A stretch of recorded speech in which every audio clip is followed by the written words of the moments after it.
And we're live. Hello, everyone. Welcome to a very special edition of Migtown Arcade. A topic that's near and dear to my heart because we're talking about games that could have been great. So, of course, it's me, producer Tim. Joining me is Drex, Mayor of Migtown. Yes, we are here, and we got a special guest, our gaming fanatic, who is also the Manic Mechanic. Go ahead, say what's up. Hello, how's it going? You can find me on YouTube at Manic the Manic Mechanic, and also on Twitter at Manic UCW. Thank you for inviting me. Of course. Now, Manic, this episode, of course, is near and dear because I'll begin and then pass the mic to you. So, I want you to think back, right, of all the games you played. You played some good ones, you played some bad ones, some mediocre ones, some amazing ones, some great ones, some goated ones, right? Yeah. Of all the kind of games you play, if someone asks you what is the most frustrating one, it's not a bad game, right? Because if you play a bad game, it's just bad. What separates certain games in our mind are the games that we thoroughly enjoyed, right? We loved them, but there was something about them, right? Yeah. I remember when I played Silent Hill 2, right? Silent Hill 2 was a great game. It was a great game experience, but the combat was clunky. There were some other problems, but like when you ask people about it, they say, "Oh my God, man, that game just means so much to me." It got like, I would say it's the quintessential true horror game. You know what I'm saying? It really got that right. But the game that I wanted to say is my feature, I started thinking long and hard about all the games I played. And there's one game that stands out, and this is a special shout out to AVGN himself. Shout out to James Rolfe, the angry video game nerd. I'm a huge fan of the gym. I went to visit my cousin in the National Video Game Museum in Frisco, Texas. Angry video game nerd actually has like a little section in there because he has transcended the culture, right? Yeah. Well, Angry Video Game Nerd is a huge fan of the games that I grew up loving, right? And one of those games series rather, is the Castlevania series, right? With the Belmonts, of course, and later with Alucard and Symphony of Night and a bunch of other protagonists. Now, there is one Castlevania game that he tends to rag on quite a bit. And I'm not saying he's not justified in his criticisms, right? But the game in question is none other than Castlevania 2 Simon's Quest. For those of you who don't know, Castlevania is a 2D platformer, whip slash in action. And you may say, why Castlevania 2, Drex? This is the fundamental problem with Castlevania 2. It wasn't just when the action stops to say, what a horrible night to have a curse. I started thinking about what would have made this game great. In the game, I have the list of things that would make this game great. Take out the obscure clues, because this game was the first time Castlevania implemented RPG elements, right? Take out the obscure clues from like the townsfolk. You're like, wait, what the hell does that mean? Because it was so esoteric. If you didn't have a Nintendo Power, how did you know to equip the crystal and kneel down for 5 seconds in a corner? How would you know that, right? To advance in the game. That's stupid. Okay. Make that better, right? Don't make these esoteric, like, what? I don't even know what I'm doing, right? Make better clues. That's one. Two, we have to solve the problem of one of the mechanics that the game added, which was none other than the day to night shift, which was one of the first of its kind on the NES, right? The problem with the way it did it is that as you're walking, you would hit start, and you could see the time. There was a timer that was on your game, right? And then all of a sudden it would hit a certain time, and then boom, it would stop, and then it would like fade to black. And it would say, what a horrible night to have a curse. Fade back. And now it's nighttime, right? And when nighttime, now the enemies were tougher, blah, blah, blah, right? And the music changed.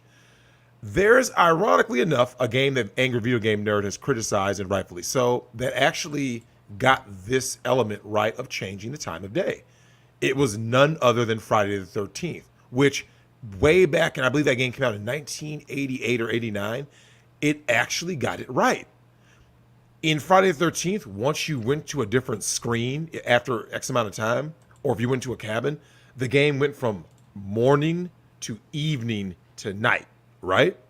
Yeah. Castlevania should have implemented that, and in order to get to that, because then somebody would ask, well, Drex, what about if someone's just sitting around, like, fighting enemies to gain the hearts to get the, which was your currency, right? Well, how do you get past that, Drex, if they just sit on one screen killing enemies with the repeat ship, right? This is where I think something special could have happened.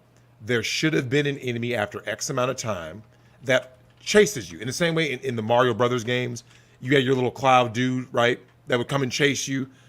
Certain games did this, right? Obviously, it was best implemented in the Resident Evil 2 remake with Tyrant, right? And with Mr. X, I should say. And the reason why that's a big deal is that it would have forced the action, which leads me to the last point that would have made this game great. The mansion sections of the game, right? Castlevania, if you play part 1, part 3, and basically all the other ones, right? The 2D side-scrolling whip action that fans crave. You went into these mansions to get pieces of Dracula's body, Dracula's rib, Dracula's heart, whatever. That was like the purpose of the game, right?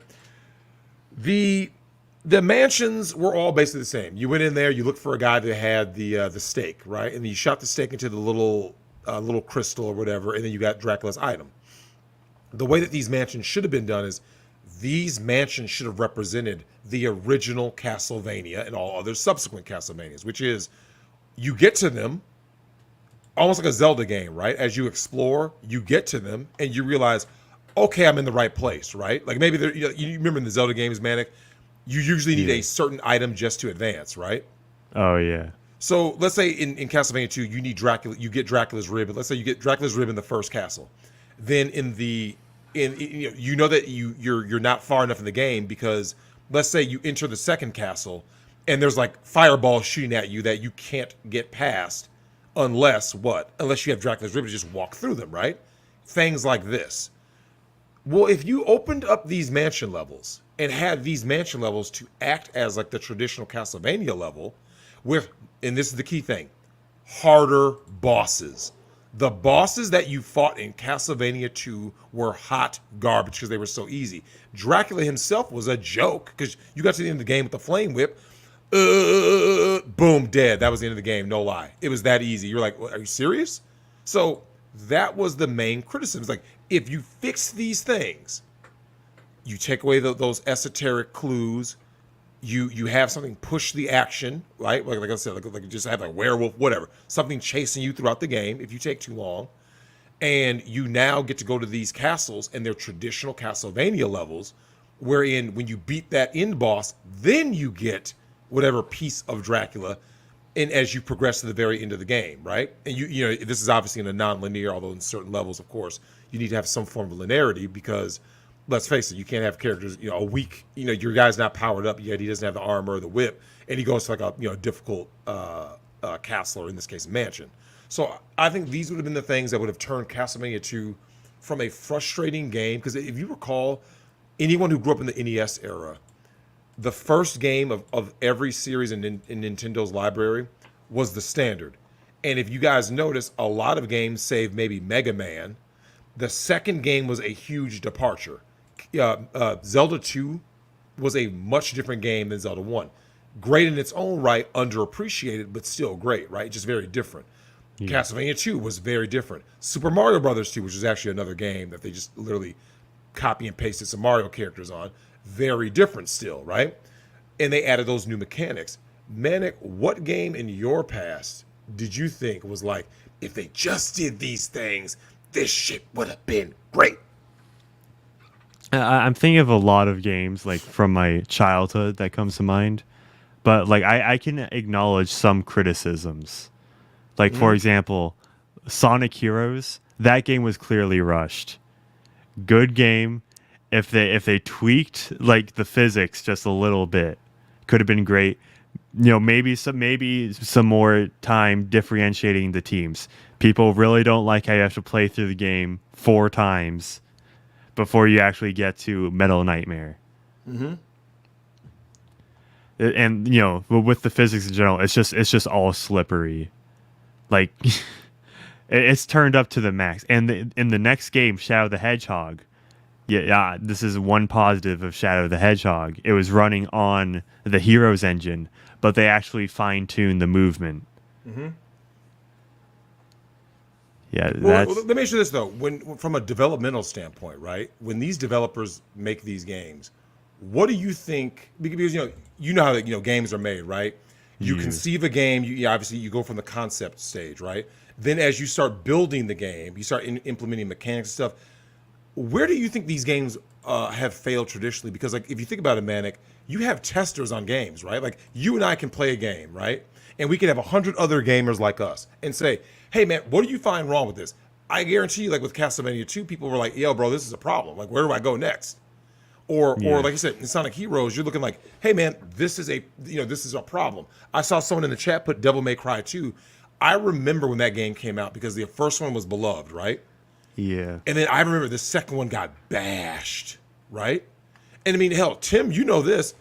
Tim, did you know that the end was supposed to be the sniper battle in Metal Gear Solid 2? I did not know that. Yeah. Did you remember did you notice in Metal Gear Solid 2, it's unique because you had the fewest like boss characters, right? Oh, I do remember that. Yeah, they cut like they cut out Old stuff. Man from Old Man, yep. Yeah. Okay. Yeah. So you were supposed to have a sniper battle in part 2. Then they went ahead and flipped that around. That battle became the end across 3 different portions of the game in Snake Eater.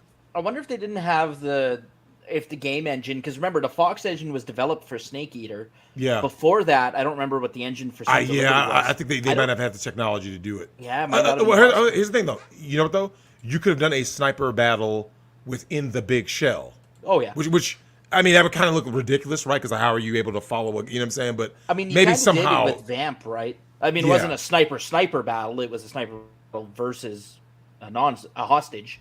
Correct. But, yeah, with our girl Emma. Yeah. R.I.P. Emma. Rip. Yeah, rip.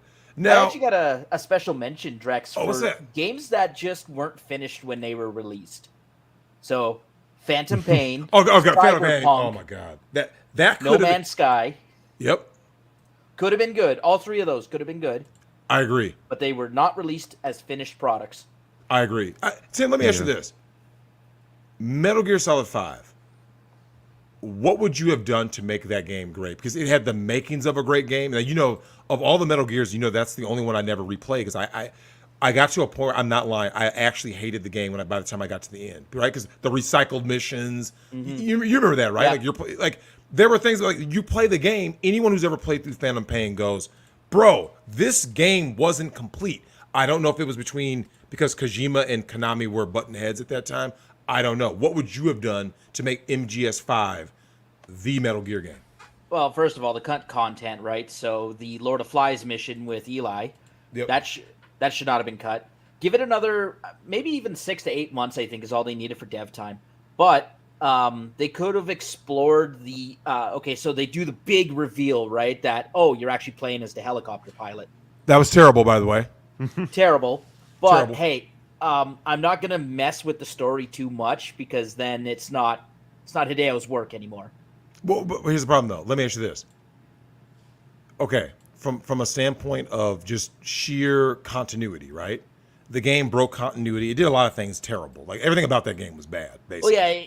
It was trying to explain away why you killed Big Boss in Metal Gear, and then he comes back in Metal Gear 2 Snake Eater. Yeah, it was ridiculous. Well, let me tell you a problem with the way the story was. The reason why they should have just had Big Boss. Do you remember throughout the game, people refer to him as Big Boss, including Skullface, right? Yeah.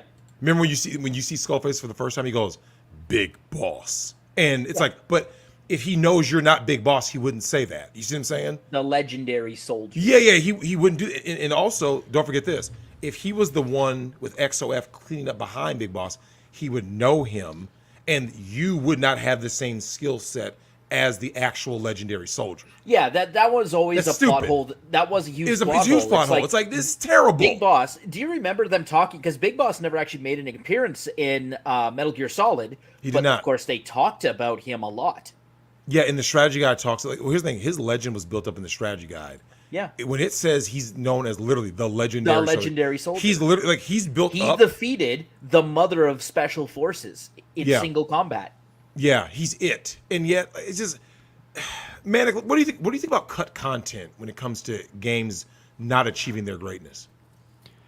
Yeah, that can obviously play a factor. Like, there are definitely many reasons for cut content to be cut. As if, like, it doesn't fit thematically, it breaks up the pacing, or it's just, like, flat out, a mechanic that doesn't gel well with everything else.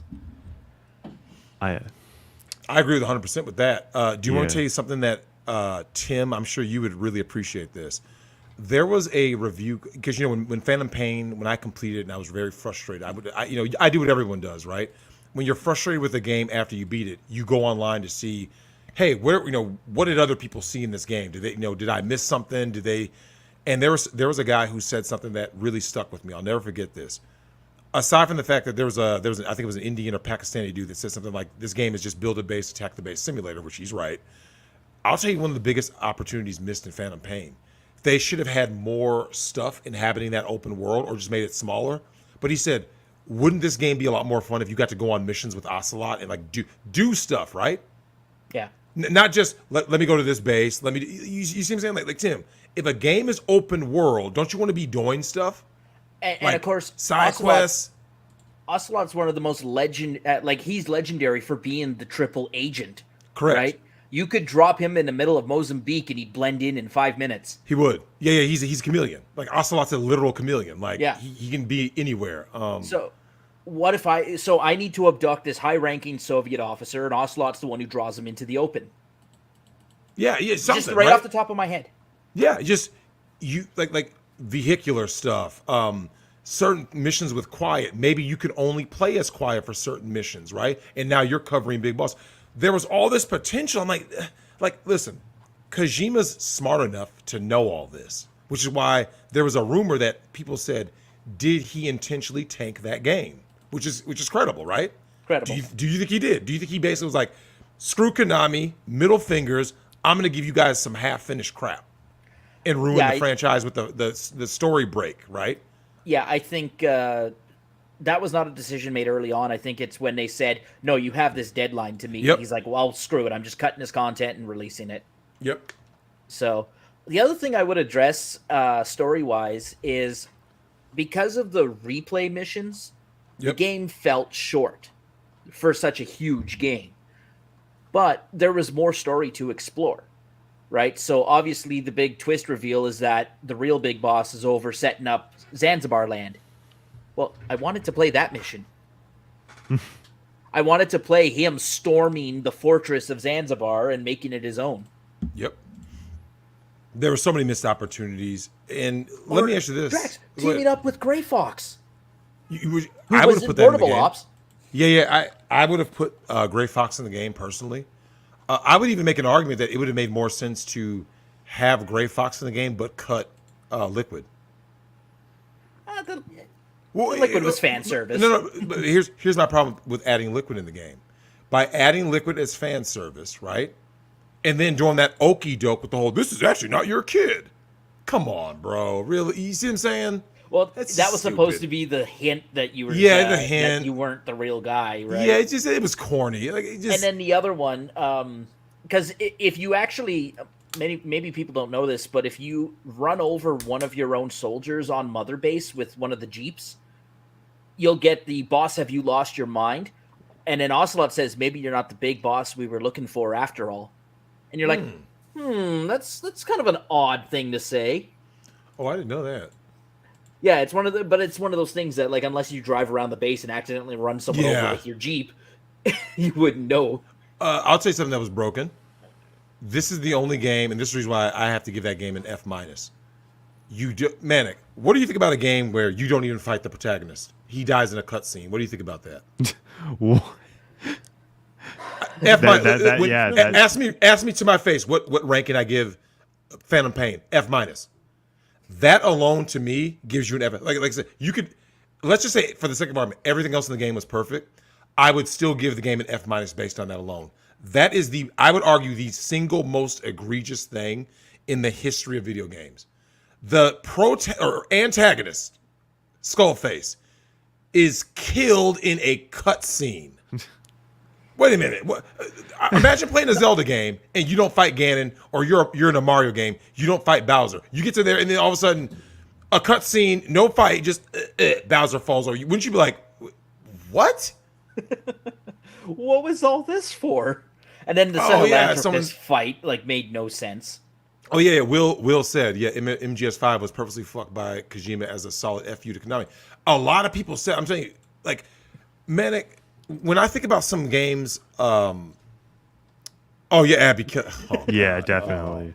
That was, but see, here's the thing though. That could not have been great though. Like, there's no way. I don't think that game could have been great because I think once you include identity politics, I think it's over, right? I mean, Manic, what do you think about that? Like when you start including identity, whamming this, or like when you start including that kind of stuff. Well, here's the thing. The Resident Evil 3 remake, right, is F-. Look, Tim, I always replay Resident Evil games, right?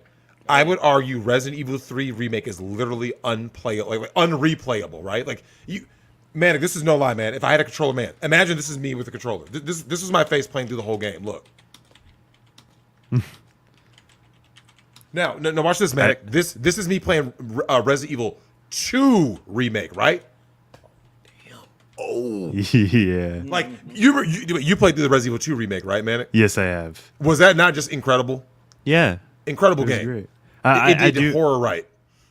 Like I do remember Resident Evil 3 remake added some kind of multiplayer co-op mode, but like I remember it being bad. I don't remember why. I didn't play. Like, dude, I'm not lying. The main mission. I'm not. I tell you no lies, man. I was so enraged by what I played. You gotta remember this. I want you guys to put this in perspective. Resident Evil 3 on the original PS1 was my brother's favorite Resident Evil of all time, right? He played through that game over because Nemesis was such an intriguing figure, right?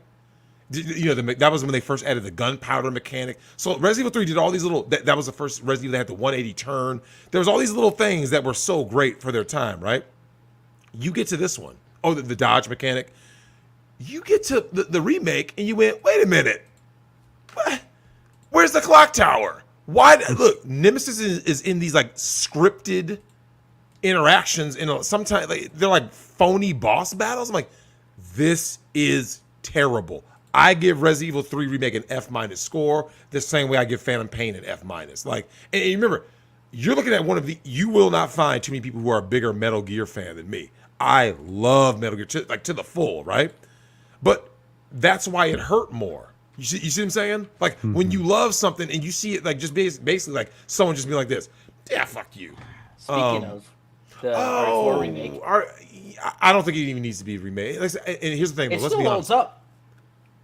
The original holds up, but here's the thing. I don't trust any games anymore because when they talk about remakes, because Manic, you know how this is gonna work, right? They're gonna change Ashley. Leon is gonna be toxic masculinity. They're gonna start doing weird stuff. Like you already. Wait a second. I hope that's not true. No. No. Can anyone confirm that? They did not remove Krauser. I'll look it up, Drex. Keep going. Okay, so man, let me ask you this: we were on that talk about cut content, right?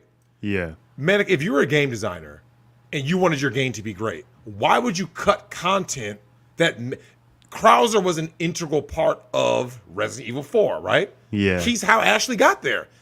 Krauser, spoiler for anyone who hasn't played a game that's almost 20 years old, Krauser is the one that kidnaps Ashley, right? To bring to, not Salazar. What's the other guy's name? Yeah, no, Salazar's a little dude. Sadler. He brings Ashley to Sadler, who looks like Emperor Palpatine. So Krauser throughout the game, and his boss battle was excellent. His quick time event thing was excellent. Like, Jesus Christ, man. Just pitiful. Looks like if that's true, coming from a Reddit post. Okay, so no confirm yet. We'll see. I wouldn't be shocked. Yeah. I wouldn't be shocked. Now, man, like when it comes to games that were almost great, what do you think about, do you think that there are certain genres that allow for this to be easier than others? Now, obviously, the wider the scope, the more points of failure there are. Mm-hmm. Like, if I'm an indie guy, I'm not gonna make like a open world, like basically Breath of the Wild 3 or whatever. Mm-hmm. Yeah, I'm not gonna try that. Like, I'll try like the basic, like, oh, maybe like RPG Maker, like pixel platform or something like that. So it I get definitely. you there. Yeah. You're right. I think scope does matter because, like, okay, I'll give you an example. I played through Celeste. I love that game. I played through Enter the Gungeon. Loved that game. There's a lot of, like, you're right. I think when the scope is smaller, I think, like, you because think about it. The idea of a smaller scope is that, like, you basically are saying, if this game is a success, right, and I get the money to make a new game, I'm going to add some of these ideas onto the new game. But like the content that I'm quote unquote cutting, by scaling that scope down, you basically just go like this. Hey, Manic, you and I are making this game, right? Well, hey, man, this is what we're going to do. Like, think about it. The Last of Us could have been like one of the things I think the original Last of Us could have done. I think they could have explored just a little bit. You can just use a couple of lines of dialogue in regards to the mutation. And I think that would have allowed for more boss battles. 'Cause I think that game would have really benefited from more boss battles. What do you think? Yeah. I think that would definitely help. Like, as long as it's not like a detriment to the pacing. Yeah. Because there's a couple of points in the game where whether you're getting like an onslaught of clickers or something, like, rather than that, just have like a boss battle. You know what I'm saying? Yeah. I think that game could have used maybe two, because I think the only true boss battle in the game, if you really think about it, was when you first meet the bloater, right? In the gym. You see what I'm saying? Yeah, and then, like, there's a lot of scripted moments, but they're not really like true boss battles. Yeah. Like, okay, so that's it. The first bloater that you find in the gym is the first time you're like, whoa, shit, like, this is a boss battle, right? Like, he's plated. This is a whole different enemy you've never seen before. And then later on in the game, of course, you come across other bloaters, right? But my thing is, no, have something like horrible monstrosity, the kind of stuff that you see like in those Evil Within games, which is another whole story about games that could have been great. Yeah, that was a boss fight. Oh yeah. That's a boss fight. Yep, the David fight. So it had two boss battles. So the bloater in the gym where you had other little runners coming at you. And then David in the restaurant. You know something? This fight actually reminded me of the fight that you have at the end of Assassin's Creed 3 with Connor versus Haytham, where it's like you can't actually defeat Haytham head on. You have to like throw him into stuff and use the environment to injure him to the point where you can complete the assassination. Mm-hmm. Kind of like that style. I remember hearing that the Mr. Freeze fight was like one of the best fights in gaming history in Arkham City. A game I didn't get to play through, but I always remember hearing about that. I just wish that more developers would understand that, like, I don't know if they have to like go through the publisher and just like I said, and this could be a fan thing. I think. Let me ask you this, man. What do you think about fans needing to be more vocal about? We want developers to have more time. We'll wait, and maybe we'll even pay an extra $5, right? If we get the finished product, right? It's almost like a do right by us, we'll do right by you kind of thing. You see what I'm saying? Like a give and take. Yeah. Because I mean, you know what the games have become. They're releasing games that are broken. They need a bunch of patches, and it's like that's why I don't think there's any reason to pre-order a game anymore. So you're gonna get it. It's gonna be broken anyway. So it's like. I just wish that developers understood, look, man, I would rather your game sit on the shelf waiting for another 6 months to fine-tune some stuff or to add that last little mechanic. And then when you release it, it is incredible instead of saying, hey, man, we had to meet this deadline, so we cut out this, and then now the story suffers or, I mean, whatever the case may be, right? Yeah. Looking at you, EA, Microsoft, Ubisoft. Like, you can afford to keep a game on the shelf for another 4 months. Yeah, chances are those those developers aren't necessarily the reason the game gets pushed out. It's the higher ups. Mm-hmm. Absolutely. Well, I saw someone say I didn't know there was a Texas Chainsaw game. Oh, I hope you get to. Wait, hold on. You're a big fan of the new movie, right? Oh yeah, dude. I don't know, man. Did you see the new one on Netflix? I have not. There's a new Must Netflix. see. It's a movie. 76 minutes. Must see TV. Must see. I saw it with Nick and Lady Rackets. Leatherface does some completely savage shit in that movie. Even for like the Texas Chainsaw movies, you're like, damn. Like even in like the gruesome fashion of them, it's still savage. Like it is a glorious level of violence. But like I'm sure that there's people out there that want to add in their 2 cents. Is there anybody in the queue, Tim, that wants to hop in and? We got 4 people waiting in the queue right now. Oh yeah, they can go ahead and hop in and share their experience, man. I'd love to hear it. Oh, that's a good point. Also, Manic, is that a cat I hear? Oh yeah, my bad. It sounds angry. Yeah, it is. Sounds like a kid. A kid pretending to be a cat. Right? Is it? Yeah. It's a cat. Frederick Little says that's why I'm glad they pushed God of War Ragnarok, because the God of War, what was it, 2016, 2018? Mm-hmm, something like 28, maybe 2019. Anyways, Dad of War, as we call it, is actually one of the few AAA good games that have come out lately. You know my problem with that game? I played it. I liked what I played, but I just didn't have the time to really invest in it like that. I remember him always saying "boy" to Atreus or whatever. Yeah, boy. One problem I had with that game, it had nothing to do with the game itself, but like I remember after the release of the game, there was an interview I was reading in a Game Informer, and they had the developer of the game cucked out, and it was they were like, what about toxic masculinity because of Kratos in the past and God of War when he was having sex with women, and they're like, we were really conscious about that. I'm just like, it just totally turned me off. I was just like, yeah, I'm done. Anytime I hear a developer start talking about some like, we made sure not to make Kratos too controversial. It's like, dude, yeah, Kratos. In the first 10 minutes of the game, he's like smashing someone's face into a rock. Yeah, it's just as soon as people started saying, well, the thing is, he was talking, like I say, now he could have just been cucking out, but like, I don't even want you to cuck out. Just be like this. We're going to make Kratos the way we want to make it. He's going to be a masculine character. He's going to be savage. And then when he wants to smash chicks, he's going to smash chicks, right? Because that was a mini game in the originals. Yeah. I just want my characters to be my character. Like I said, I want Joel to be Joel. I want Kratos to be Kratos. You know what I'm saying? Like that's what makes a game great. But at the same time, like the character evolution makes a lot of sense, right? Agreed. Because at the end of God of War 3, you feel like, well, first of all, you thought he was dead, and then you see, of course, the hidden cutscene at the end where he's like dragging himself down the rocks you see like the blood trail, right?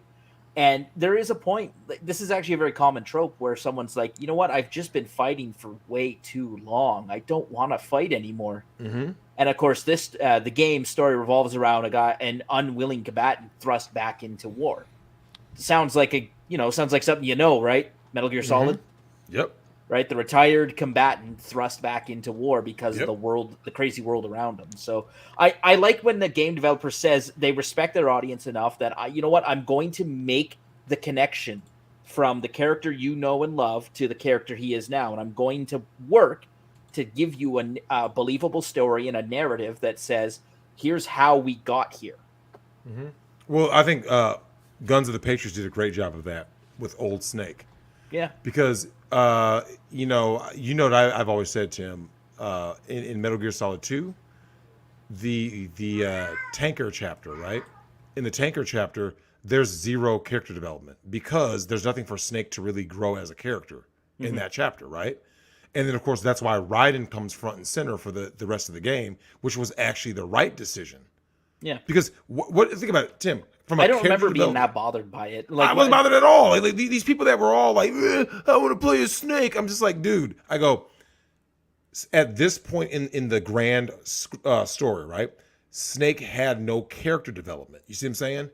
He already had 3 different games, right? Metal Gear 1, Metal Gear 2, and then Solid as a story arc, right?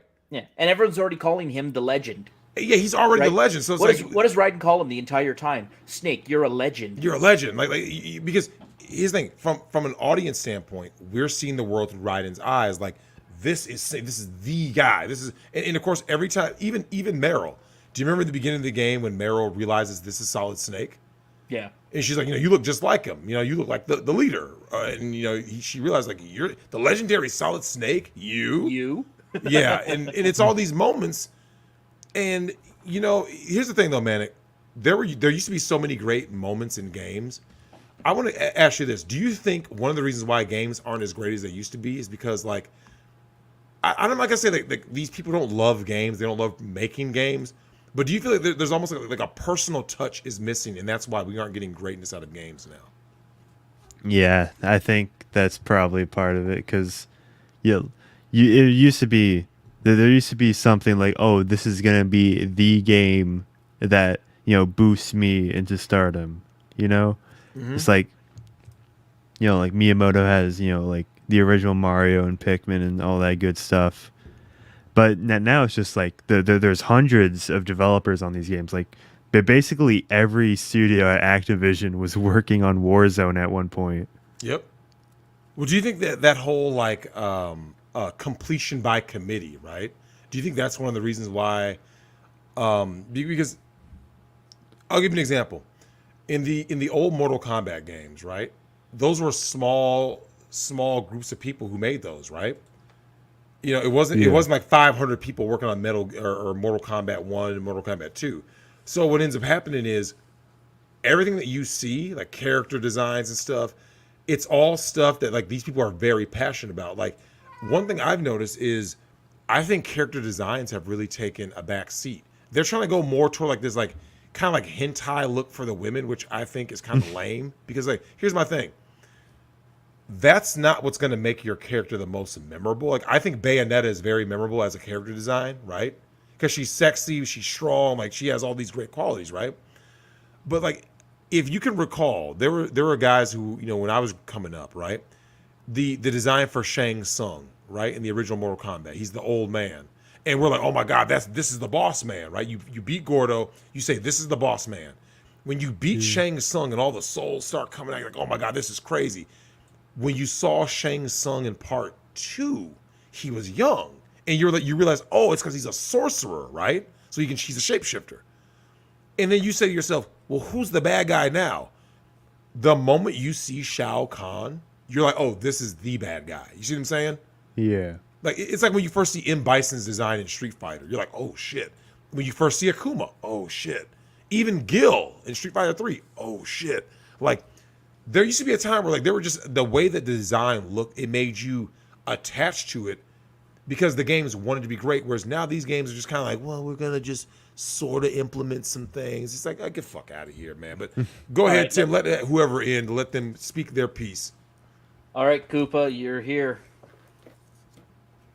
He's got to finish up with the honey first. Oh shit! He's over here smashing goblins. He's look, Manic. When you see Koopa when he's muted, it can only mean he's smashing this damn goblin doll from Dollhouse Phil. Not eating. You don't want to hear the bed squeaking. Yeah.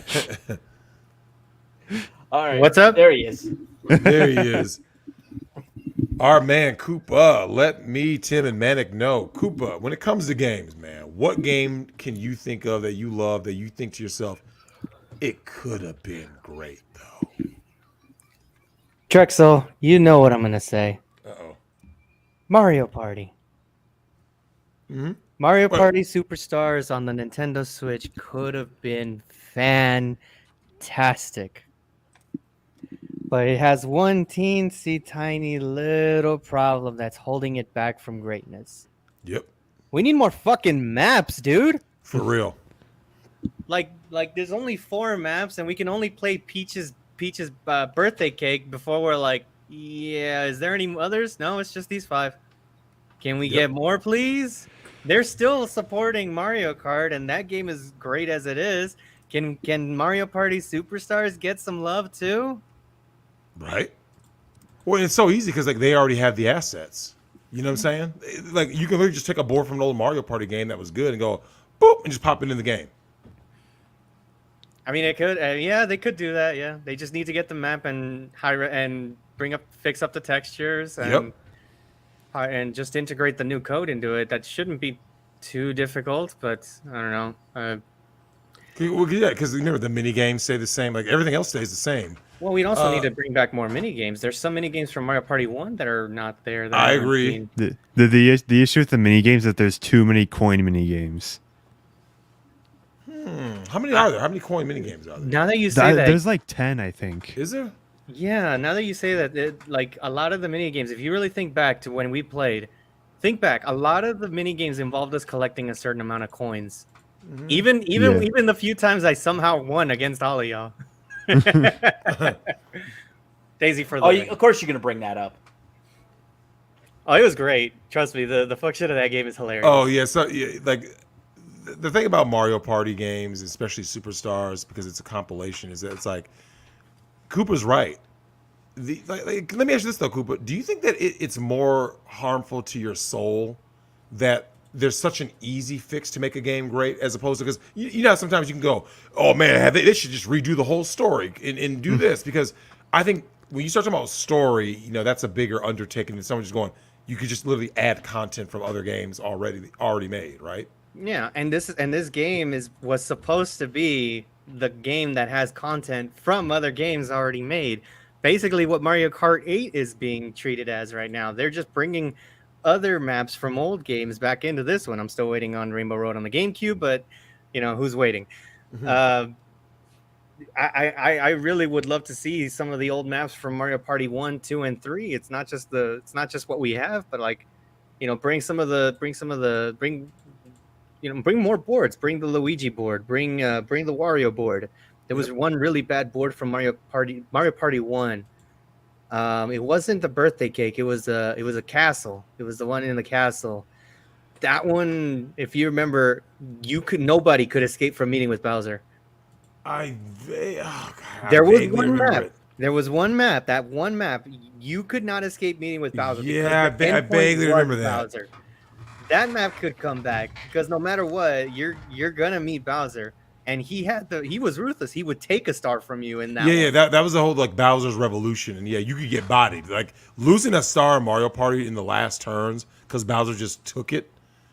I mean, oh god, man. I mean, we can also bring up that very, very wonderful video of Chance Time losing what, 13, 14 stars. Oh yeah, dude. Yeah, so Manic, Koopa has a video. A dude has, I think it's like 11 stars or something, right? The other guy has 1. And they have like, there's like a coin, it was a coin and star swap. And the dude does it on the last turn. Legit, the last turn of the entire game. And he's exactly 10 spaces away, right? So this would mean someone actually did the math in terms of like, you know, the mathematical equation for all of these things to happen. So Luigi has to roll a 10.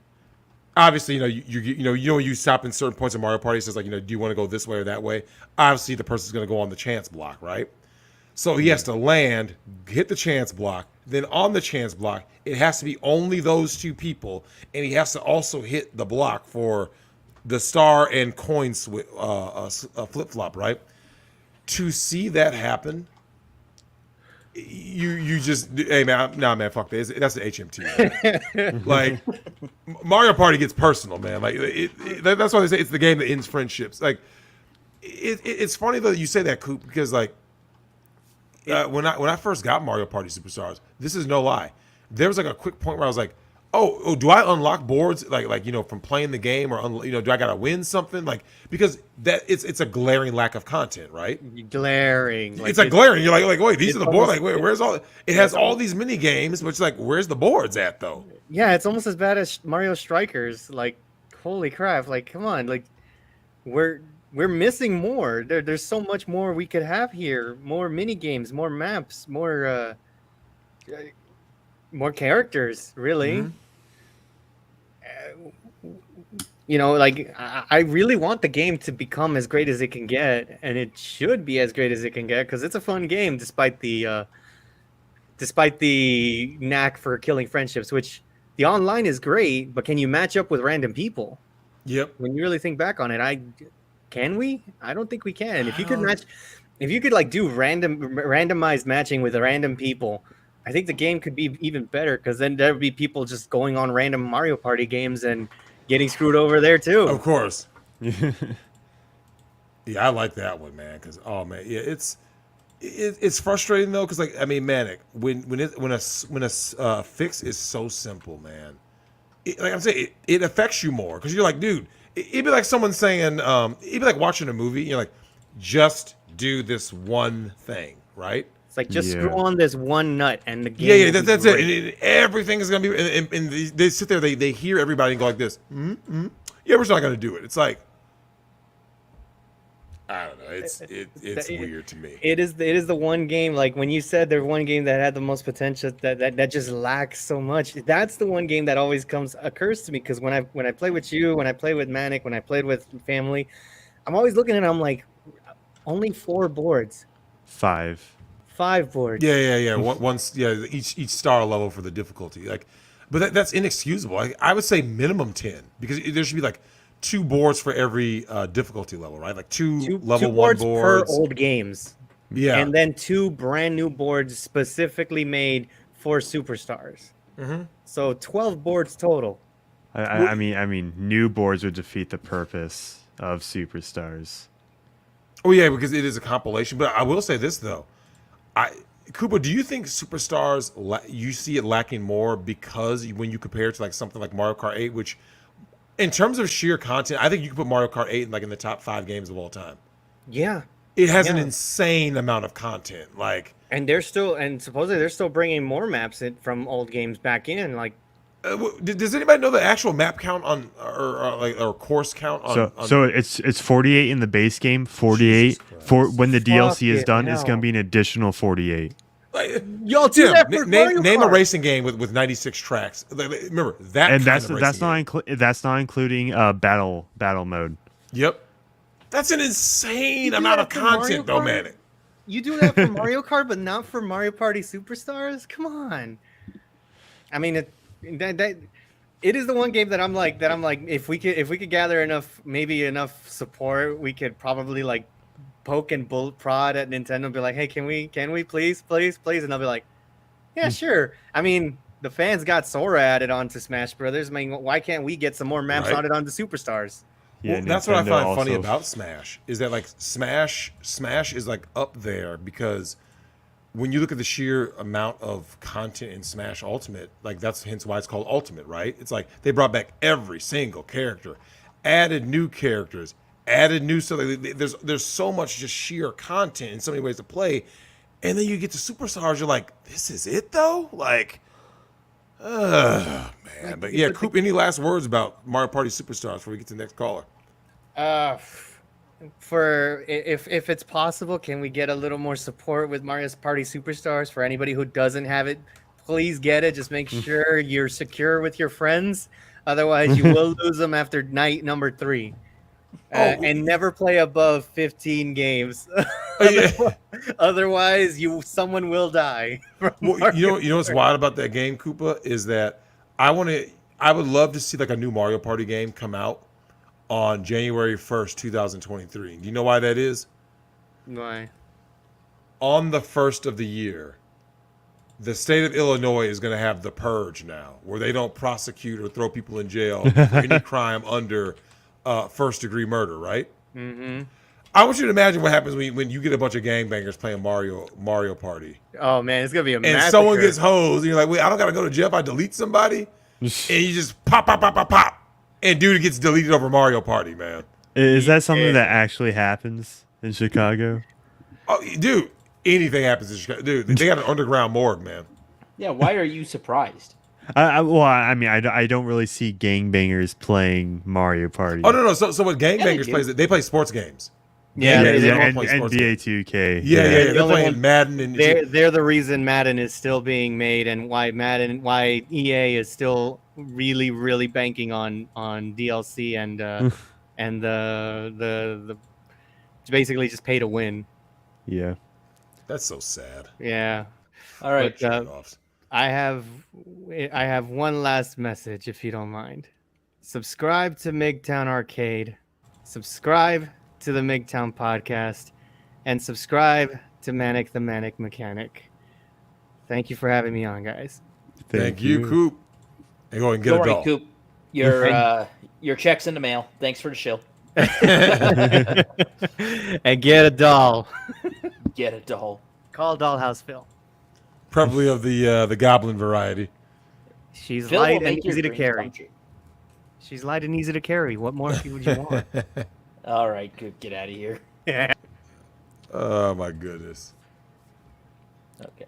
Oh, hang on a second. Next person in is Sin. You're up.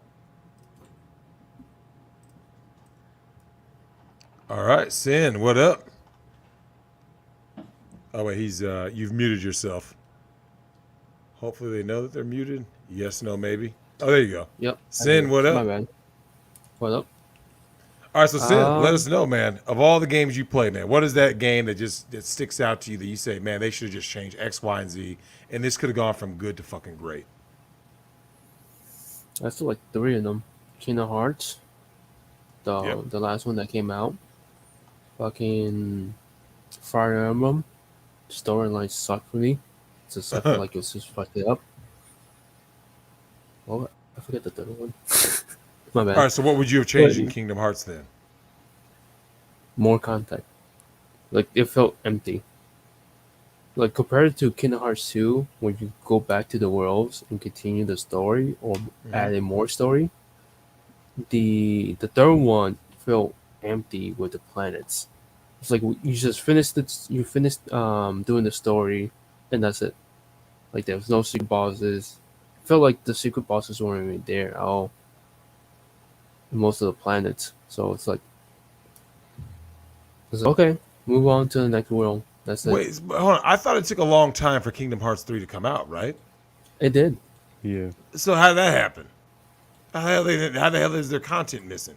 It's called lack of management, because Square Enix tends to suck at management, and they tend to just give one guy like maybe 2 or 3 projects. What an embarrassment, man. Oh yeah, third one, Dragon Quest Builders. That one is also like a Minecraft version of it's like Minecraft but with Dragon Quest version of it. I feel like the second one was good, but it was lacking with content as well. Which So what kind, when you say lacking content, what is the kind of content that you think they should add that would make it great? because like the first version, the NPCs can't really help you build the homes or stuff with you. But in the second one, they can, but you have to have a recipe beforehand. So anything that you're gonna build by yourself, you are fucked by building it by yourself if you don't have no friends. And I felt like it was lacking in that in that sense of it being that they could have gone into the scale of like Minecraft or Roblox, adding like online play much more better if they weren't gonna really focus with the NPCs. So I mean, So- have you and read also, like, into why they cut content? The content was no added. Like they didn't So- feel so, like yeah, they really. Did they just like not have If- time, or is if- it just one of those? It's more like it's being that it's more like a spin-off kind of version game. I don't think they would actually give the time of day. It's like similar to what happened to Mario Party. They wouldn't really give the time of day. So, which left kind of disappointed. That's wild, man. Like when I hear about things like that, cut content is always a thing. I think that if you think about like older games, like I talked about games like Castlevania 2, stuff like that. Usually, all they have to do is basically like rearrange content, right? Whereas like now, I think games, because do you think that it's because of the scale of these games that you're getting these games that are like almost great because they're basically forced to cut because, like Manik was saying, the scope of the game is so big that it's like. I think that kind of happened with No Man's Sky, right? You have all these grand aspirations, and then you're like, wait, how much time? What's my budget? When does this game do? And it's kind of basically impossible to put out the product that you envisioned because you just don't have the resources and or the time. Yeah, the director of that game really ran his mouth off with Mhm. promises that just were not fulfilled at all. But I kind of blame it more in the company itself because it's like if you're gonna give a team a certain project, you can't just give him another one and then another one at the same time. Because that's what literally happened as well. Because he was working on Final Fantasy VII, the remake, and that kind of Mm, caused it being like divided as to where they should be working on. Because I think there was many articles talking about that too, where they had to hire many people as contractors to work on the projects as well. So I don't think it's only just that. It's just overall they don't really plan it out too well to really execute it as to a fullest extent that they could have.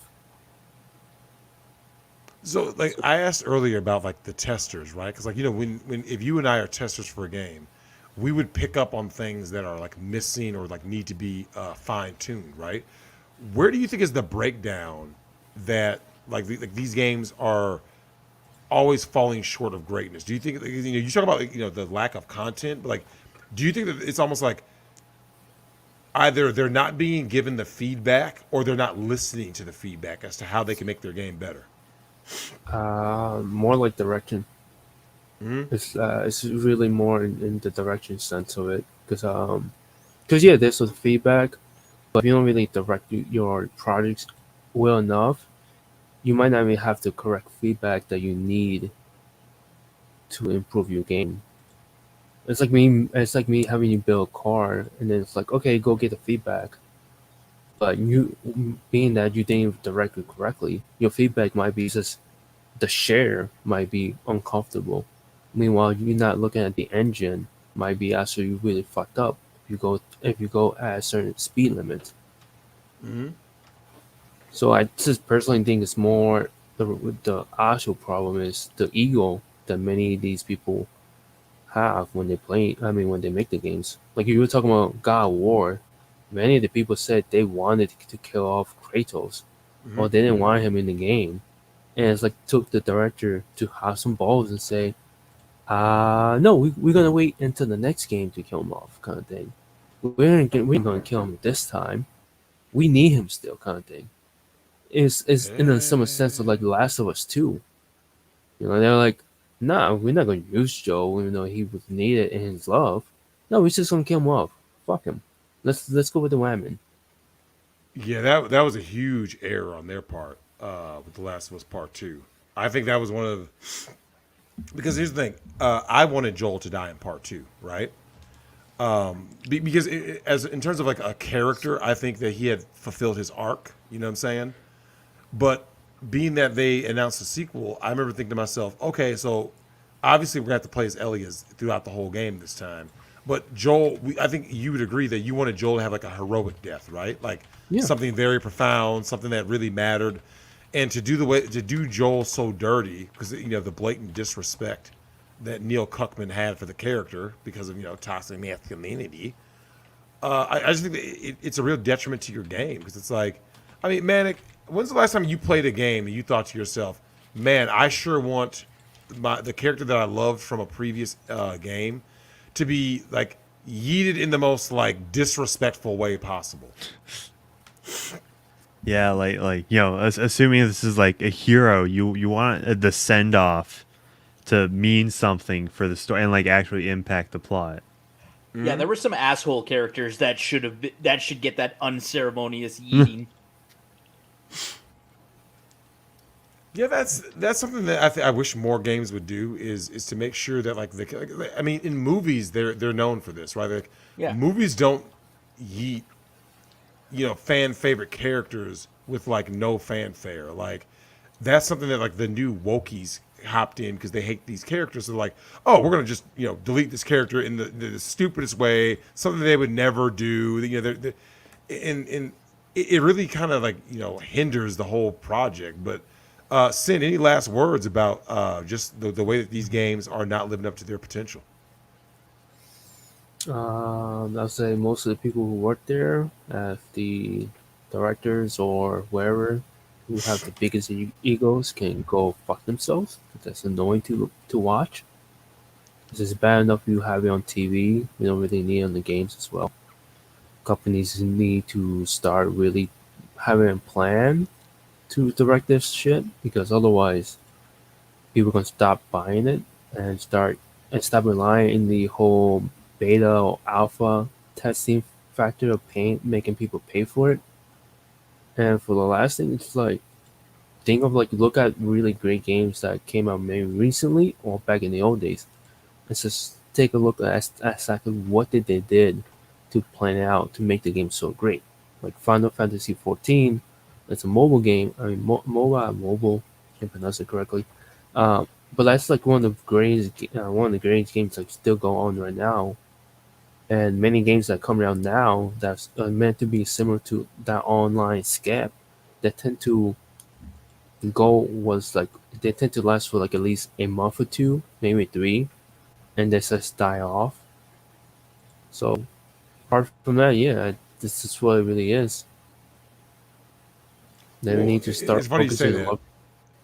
Well, you talk about the games that die off. I think that kind of goes to what Mac and I said about these. Like, they complete games by committee. So because there's no like soul into the game, I think that's how they die. Because I mean, like, I'll give you an example. Smash Melee is still being played 20 years later, right? Yeah. Street Fighter 2, dude, they're still playing Street Fighter 2 Turbo, or Super Street Fighter 2. Like, still, there are still active tournaments to this day for a game that is God knows how old, right? And whereas a lot of these games, to your point, Sin, they make these games, and because they basically half-ass them, they die off within like X amount of months after release, right? It's like people play it, they beat it, maybe they go back one more time, they dig the well, and they're like, okay, yeah, that's good, and they go on to something else, right?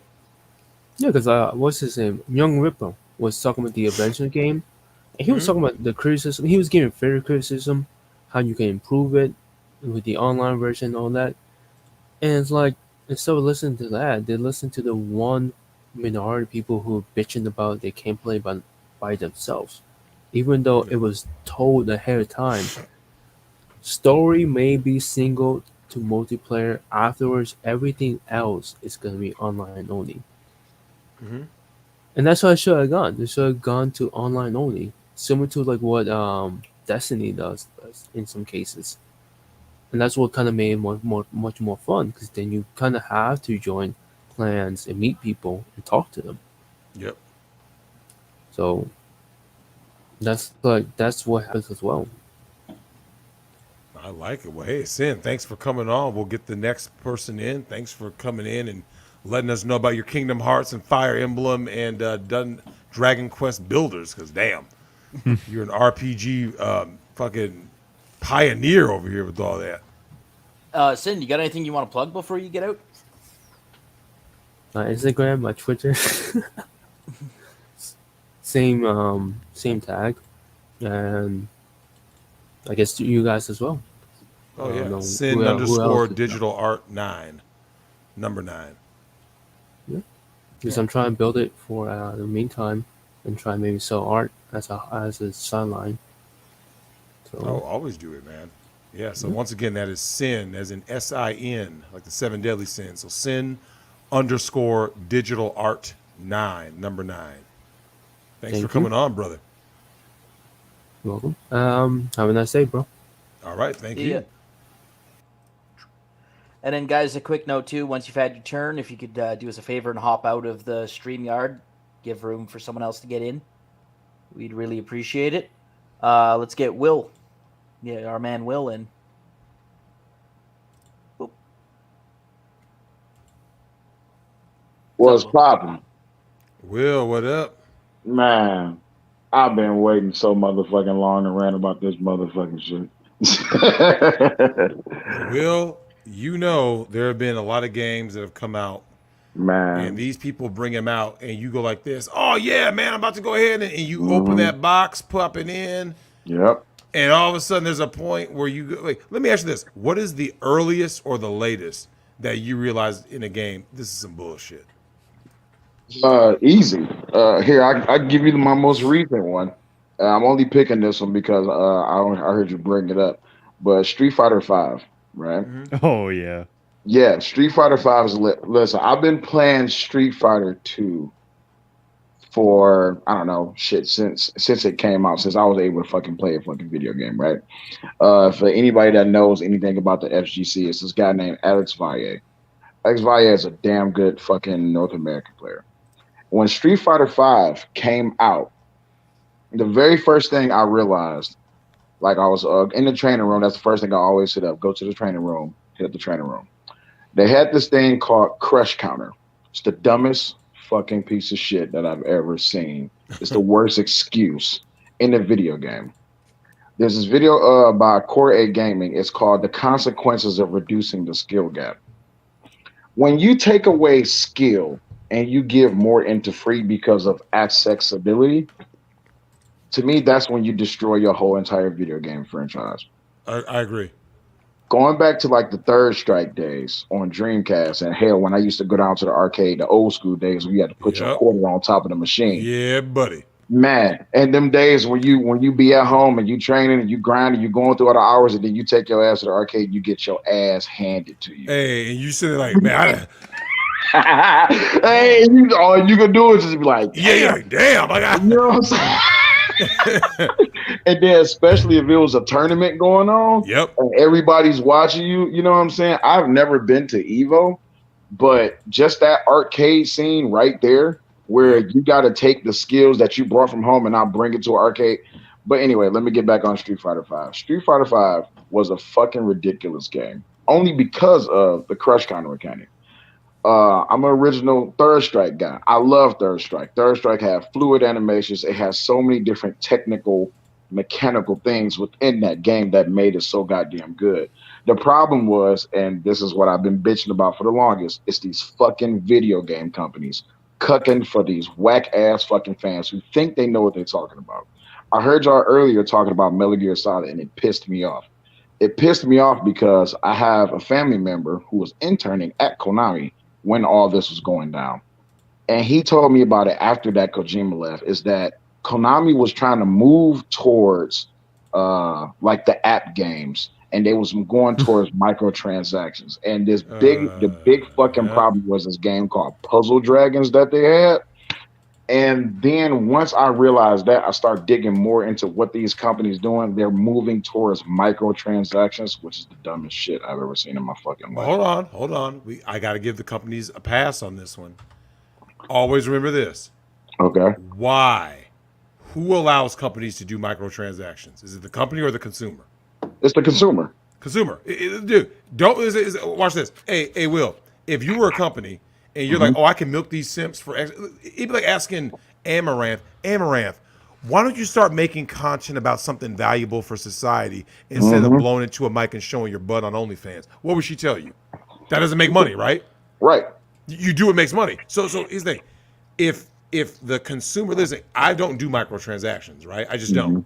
I buy a game and I tell people like this. When I buy a game, that had better be the game. I don't do all this. Oh, I need to update all that. No. Yeah. When I buy that game, that better be a full. It's like when you buy Breath of the Wild, that's the game. You see what I'm saying? Yeah. Like Nintendo has been known as having the highest quality of standard because you don't buy a Nintendo game and get 400 patches. You see what I'm saying? No. Never. It's never happened. Now there is for the multiplayer games. Oh, yeah. No, I would think I will give a pass on multiplayer because, as you know, usually because that's something that involves so many different moving parts. That's how you find glitches and stuff, and then you patch the glitch out or you balance certain things. I will allow that. What I'm referring to is the core game a great game, right? And to go with what Will said, a lot of these companies, man, they make these games with the microtransactions. They're like, you guys keep buying it. You're stupid enough to keep doing it. We're going to keep doing it. Same like, don't get mad at CD Projekt Red for taking the pre-orders for Cyberpunk, and then everyone bitches at them for not finishing the game. It's like, well, why did you buy something that wasn't finished? Yep. Well, the problem with Cyberpunk is that, and this is another thing that pissed me off. Final Fantasy 15, just like with Final Fantasy 15, y'all gave an imagination or a represented imagination of a game years before y'all even had it on the table. What was that game that released on PlayStation that it was bad from day one? You could fly around like Iron Man and all of that and the other shit. I can't remember the name. Anthem. Fucking game wasn't even in production until 6 months before its actual release date. They just took people's money and they released a bullshit ass game. I bring up that point that you said that you okay with the microtransactions. Here's my problem with that though. You look at a game like Metal Gear Solid 5. Y'all was talking about it earlier. And the problem with Metal Gear Solid 5 was they wanted Kojima to push it so much into the microtransaction. Like if you really look at that game in depth, especially with what they was doing with MGO, they wanted the microtransaction scene to happen within that game. The problem was Kojima likes to tell stories. Yep. And especially because he was using his own engine, he had his own staff, which was loyal to him. Not to mention, Kojima never wanted to make Metal Gear Solid 3. He wanted to stop at 2 because he was like, I'm just overwhelmed. It's just too much. But the company was like, oh, it's making too much money and that'll be a cash cow we can lose. Plus, he was getting death threats. Not to mention, right at the end of Metal Gear Solid 2, they had to change the ending because 9/11 had happened. Yep. Yeah, I remember reading about the original ending. Yeah. They changed it with the whole fight on Federal Hall and all that. Mm-hmm. The flag was supposed to fall over solid as snake at the end. Nope. And crush into the Empire State. I'm gonna say, the Statue of Liberty was is it Twin Towers and the Statue of Liberty in the original ending for Metal Gear Solid 2. Yeah. And the flag, the American flag falls on solid. That was the original ending, and then they changed it. But then you look at something that, and this is the funniest shit. I was having a conversation with my boy about this. The funniest shit to ever happen. The game that everybody wanted, but no one got, and it's because of a fucking studio. It's supposed to be the Silent Hill remake. And when that demo came out, that demo got downloaded so fucking much. The problem is that Konami didn't know. Well, Kojima wanted to make Silent Hill, but Konami didn't want to go the route. They were sticking to Puzzle Dragons and all these other microtransactional games.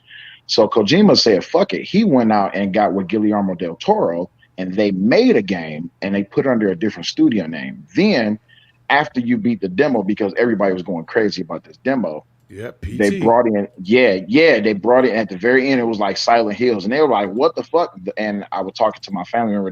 He was like, the moment that they happened, what they did to Kojima was so fucked up. They literally told him, "You cannot talk to none of your staff. Everything that they need to say to you, they have to say to like the president first. Then he will change it around and he will give it to Kojima." He was being monitored at work. He was being monitored at home. They would not let this motherfucker do nothing. Even when it came to the Game Awards, he was supposed to get that award. They was like, "You can't." Yeah, I remember that. Yeah, I remember that. They cucked him. Yeah, but back to the go ahead. I was going to say, now, Will, let me ask you this though: how much do you think this behind the scenes drama plays into the finished product that we get in terms of, obviously, you know, say if the creator has an issue with the publisher, that's always going to be a problem, right? But like, what do you think that we stand as a consumer when we're getting like basically we're getting cheated out of what could have been great, because rather than these people caring more about the consumer, they care about something else. Yes. So perfect story for that. Street Fighter Cross Tekken. When that game was being developed, it was so much drama behind what was going on because Yoshinori Ono, he was making the game. And then he came up with the idea. He went to Harada, which this could have been like that crossover game because they already did so many crossovers. They had Marvel vs. Capcom, Capcom versus SNK, all X-Men versus Street Fighter. So when it came down to Street Fighter Cross Tekken, everybody was like, "Oh shit, they finally doing it." And then Harada was like, "Well, since y'all making a game, we gonna make a game too, Tekken Cross Street Fighter." The problem was Capcom. That's the fucking problem, because they did the dumbest shit that you could ever do. You paid $60 for a game, and on this disc contained DLC that you owned physically, but could not have access to it until you paid them more money for them to unlock it. During the development scene, the creators who was working on the game brought this problem up to Capcom. And Capcom was like, "Oh no, don't worry about it. You know, it's just going to be there. It's pretty much just treated like an access key or something like that." That was the dumbest shit ever, because what you're telling me is that I own this vape, but unless I pay you, Drex, $20, I can't hit this vape. Yep. You know how stupid that sounds? Yeah, it's ridiculous. You see what I'm saying? So then back to Street Fighter V, this shit was so dumb easy. Like in Street Fighter 4, it was so many different combo variations or combo different paths that you can go down to be able to complete the task. It's this thing called opening people up. And in Street Fighter V, it's literally like it's literally a flow chart of what you can and cannot do and what will and will not happen. And when video game developers get lazy, you get something like Street Fighter V. Not saying that they didn't dump a lot of money into it, they probably did. But then you turn around and you look at a game like Final Fantasy VII Remake, which I'm not gonna lie, if you ever watch Maximilian Dude's playthrough, I was pretty much the same way. Final Fantasy VII is like that's like a love letter to me, because the old school PS1 3-disc motherfucking game was the shit. So on that very first opening 10 minutes of the remake, you got to put the controller down. You got to sit there for a minute because you're like, holy shit, this is a fucking video game. Yep. And then everything about the only thing I really didn't like about Final Fantasy VII was that it was just too short. The remake, it was just too short. But everything about that game is a love letter to the fans. Turn around, you look at a game like what was that Star Wars game? Battlefront? Shit. Yeah. Yeah, I remember that came out. Battlefront, even though a lot of people play it, a lot of people talk shit about that game. It's stupid as hell. It's full of microtransactions. It's full of OP-ass characters. This is why I say if they're going to tell you like, oh, we're delaying this game by 30 days, just wait for 30 days. You never know. That might be that 30 days where they need to correct that one bug that can fuck up the whole game. Yeah. These fucking companies, man. Well, I think it's a shame, ultimately. Let me ask you this before we get you out of here. What is the thing about it when these games are released where they add these mechanics, especially with fighting games? I've been hearing this more and more.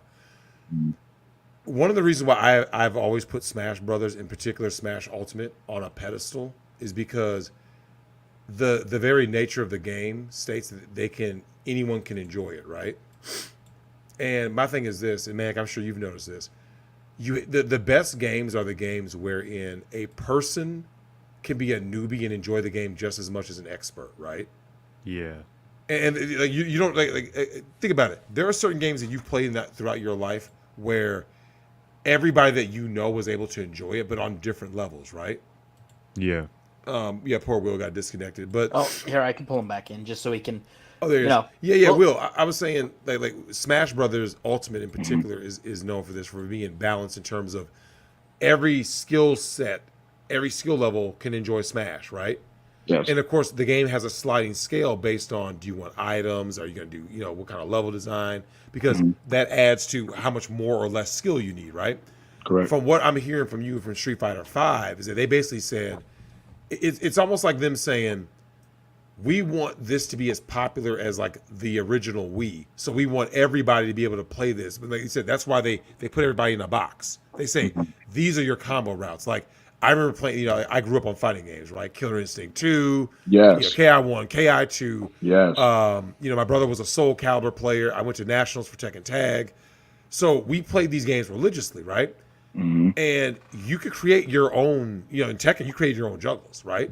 Yes. And then from there, people realize, oh no, these are the best routes you can take. But like, there's all these different angles, right? From what it sounds like, what do you think is the issue where these companies are basically like losing their identity with their franchise and their fan base by trying to appeal to new people? I have the perfect answer to that. And I've seen it in the comment section. Someone said Evo 37. The internet. Dago Perry? Yes. The internet is, man, it's a beast of a thing. But the thing is, you have to look at really the interest. Like, I'm not going to take the time to really get all into the intricate details of how awesomely good that was, that he did that in front of thousands of people or hundreds of people under pressure, right? To answer your question, the perfect story is that when it comes down to a game like Third Strike, and then you look at these companies, they looked at Third Strike because like you can practice that, like everybody practiced the parry back in the day, right? Yep. But to do that at that high level and under pressure, what it was is the company seen that and it was like, okay, can we create a moment like this for casual players at home?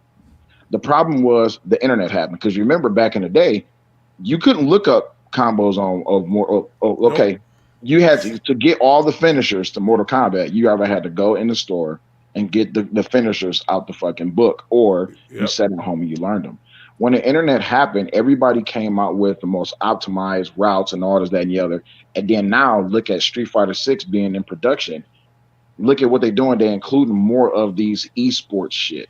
And I have nothing against esports because, you know, it's making people money. People are getting exposure and they're getting their name out there. The problem is you're making it so simply easy that there is no skill. And I get it, though. Like, Drex, how many hours you work a week, give or take? Yeah. I'm working minimum 60. All right. So if you work in 60 hours a week, how hard or how easy should we make this game compared to a person who only works 20 hours a week, or horse face, low income single mom is just shelling out the gremlin goblin son in the basement to just sit at home and play video games all day? Can you come home and have an enjoyable experience after you done dealt with the hardships of work? You done had a bad day, you just want to get a couple of games in, and then you jump online and you get completely wrecked by the simplest shit in the world. But then at the same time, on the flip side of it, you can have an enjoyable experience and you can wreck someone with some simple shit. In Third Strike, just speaking about Third Strike, in Third Strike, you can hop on there, and yes, it is pretty simple shit that you can do, especially when you're picking through character tier list. But what these companies did with the games that they're producing now is they made everyone be able to have single hit kills, or they got OP combos. That's stupid. It's dumb. Look at Dragon Ball. Oh man, Dragon Ball Fighters. They seen what Marvel vs. Capcom 2 was, and how big that game was, and how much it actually meant. And everybody was talking shit about Dragon Ball Fighters, like, oh, this game's not going to be successful. Dragon Ball Fighters did something that a lot of these fighting game companies didn't do, and that's they tapped into what the actual hardcore fans wanted. And then they touched into something that we all grew up on, was an anime with a motherfucker yelling and his hair turning yellow and then he about to beat the shit out of somebody. Yep. You know what I'm saying? But yeah, man, the companies cucking to all these complainers within the cuck streams and the cuck fears is that they want to make everything easy. And then the internet just made it even worse, because now it's like, oh, I seen this person do this thing. Now I'm going to put a video out on it to how you can do it easier, to where now the skill depth is just, it's just non-existent. There is no more skill. Damn shame. Yeah, but yeah, Will, thanks for coming on, because like, you know, when Will talks about this, it's something that has happened not just in fighting games, but games in general, with the prolonged tutorials, auto, was it the auto combo, the auto, whatchamacallit, not auto fire. What the hell is it called? When it automatically gets like headshots and shit. Auto. I don't play a lot of shit. What is it called? On shooting, there Oh, are aimbots. Aimbots. Yeah. Aimbots. Oh Yeah, man, yeah, don't get me it's started like on that. you like ruin the skill of the game. So it's like so I see what you're saying. You're actually going deeper and basically talking about a design choice that will guarantee that your game basically can never be truly great. Because if you start using these handicaps, it literally ruins the game. Because what's going to end up happening is the people that you have sacrificed your game for, these newbies, these casual players, this is what they're going to do. That's pretty fun. Yep. And they throw it away, and they just move on. Casual players move on very quickly. It is, think about it. The people who are still playing Melee, if you play Melee in 2022, it's because you're a hardcore player, right? There's no casual players playing Melee. But therein lies the point. Imagine if they said, we want Melee to be as simple as humanly possible, it would have died off. And that goes to what you said. Oh, say it again? That's Brawl. Yeah, Brawl. Yeah, Brawl. Yeah, Brawl got dumbed down. And people were like, well, was it the tripping for no reason, all this other BS? People were like, well, this is terrible. So then Brawl faded out so quick. But it came and it went. And it's like, and that's why. So like, Will, thanks for bringing that up. Because like I said, that's something that I definitely got put in my notes, is making those design choices for the casual fans. For from a console standpoint, Nintendo did that with the Wii. They cucked for the casual, and then they basically forgot about their core audience. So now they said, hey, we have something that everyone can play and enjoy. However, we don't even have that next wave of games for the people that have made us get to this level. Obviously, Nintendo was made up for their transgressions in the past. But yeah, Will, thanks for coming on, man. We'll go ahead and get the next person in. Absolutely. I'll at you. See you. Peace out. All right. Next up is Butt Worlds. What a great Butt name. Worlds, man. All right, let's go. Hello, can you hear me? Yeah, I can hear you. What is up? Hey, man. Anyway, so just want to give a shout out to our man Nick, who came back to YouTube about 40, 50 minutes ago. Hey, my brother Nick Ricade is back. So is he going to be on tonight on his show? Who knows? Do you know? Oh, okay. Anyway, Well- so I mean, I know the topic of the show, but I came for three main reasons. One, to answer the question of the topic. Two, to say something related to the topic. And three, to fight you on some shit that you talked about earlier. Now, this is going to be a pure street fight, knuckles.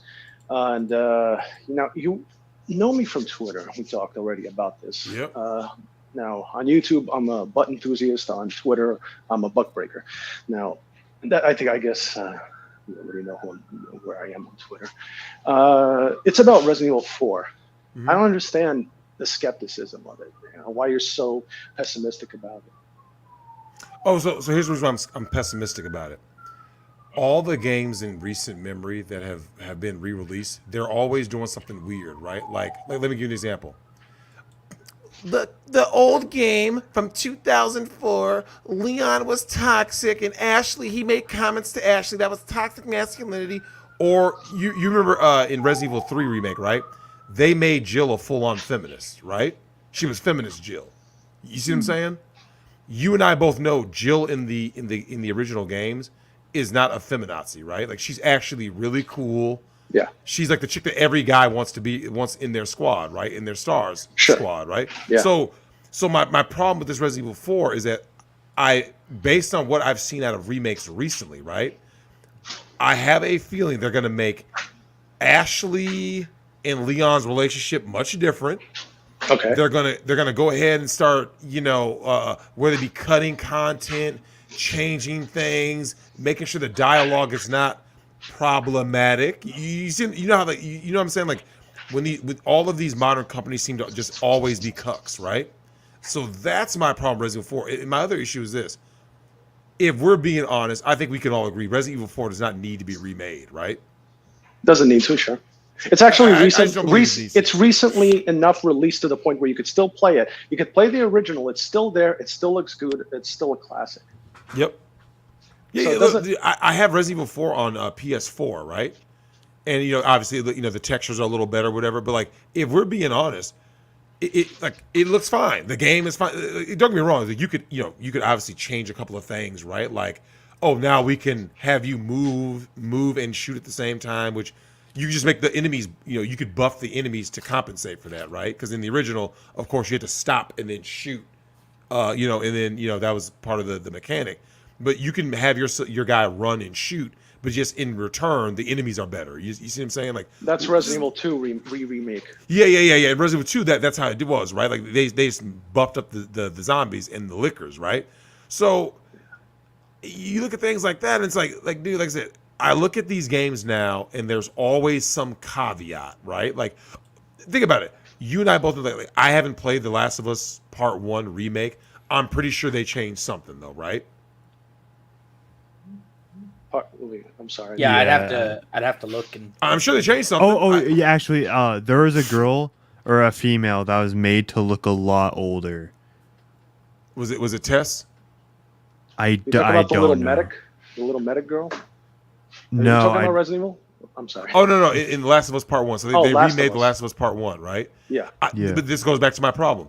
When they remake these games, right? Now here's the thing, though. So Butt Worldsman, if you and I remade The Last of Us Part 1, Yeah. we would just expound upon what made the original great, right? Like, we wouldn't change storyline, plots, none of that, right? It would just be, this is the game you wanted. Maybe, you know, because we have a bigger budget, maybe there's some things that we could add. Like I said, we could add a boss character there. Elaborate on the mechanics, on the actual mechanics, the crafting system. It could be better. Yeah. Like you could even take a couple of things from part 2 and like implement them in the remake. You see what I'm saying? I'll give you an example. In the Resident Evil 2 remake, right?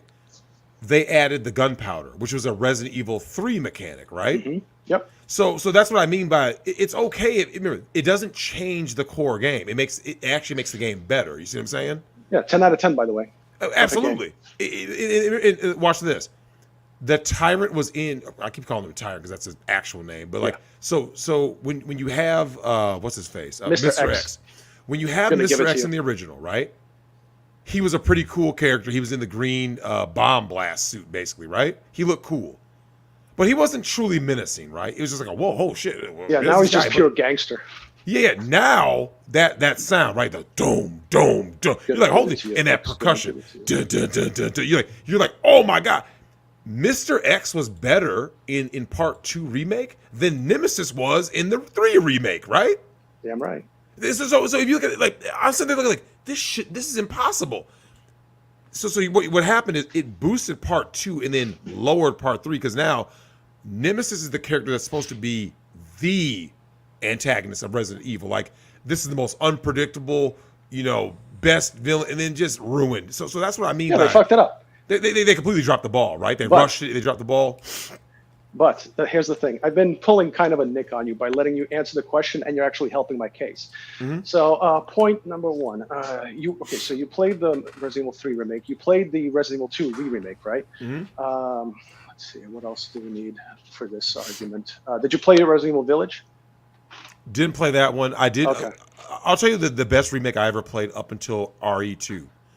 It was actually the RE1 remake. Do you remember when GameCube first dropped that? Yeah. I also have it. It's great. Oh, yeah. Now, would you agree up until that point that was the best remake because you kept the core game, right? You still went to the mansion. You had all the same locations. Yeah. And then once they released the Resident Evil 2 remake, that became the best. That became the best, right? Go ahead. Yeah. So the point I'm making is, one, you don't really see the woke shit in Resident Evil 1, Resident Evil 2. Nope. And these are great games. We both agree that they're amazing. Number 2, because we both agreed that Resident Evil 2 remake is an absolutely amazing masterpiece of an experience. Like I said to you on Twitter, the people who made Resident Evil 3 are a different team from Resident Evil 2. Yep. And they were making these games concurrently. The Resident Evil 3 people, they completely fucked it up. I don't know what the hell they were thinking. They don't know what was doing. Resident Evil 2 even had more elaborate features, like the zombies' limbs fell off. Yep. They had it's so much more fully. I don't know how. It's fully realized. I think it was like more fully realized. The aesthetic is great. The mechanics are perfect. It's amazing. And that team is creating Resident Evil 4 remake. Okay. Now this goes back to something I said earlier about Neil Cuckman, right? I'm okay with that team, but like, would you agree that you're starting to get nervous about any release in the modern era for the fact that like the wokeness seems to keep on slithering in? You see what I'm saying? Like, I have my doubts, but I'm still confident in this team.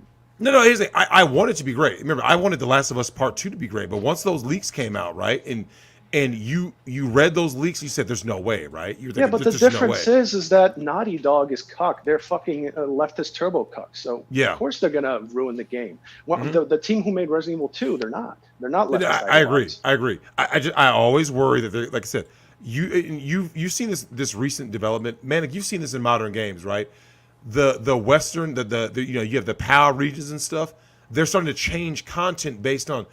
You look at the Japanese version, you go, wait a minute, what game is this? And they're like, oh yeah, this is the Japanese version. You're like, well, I want that one but you and I both know they always keep changing things to fit the Western woke mode, right? Yes. Yeah. And you know what? I'll concede a few things for you.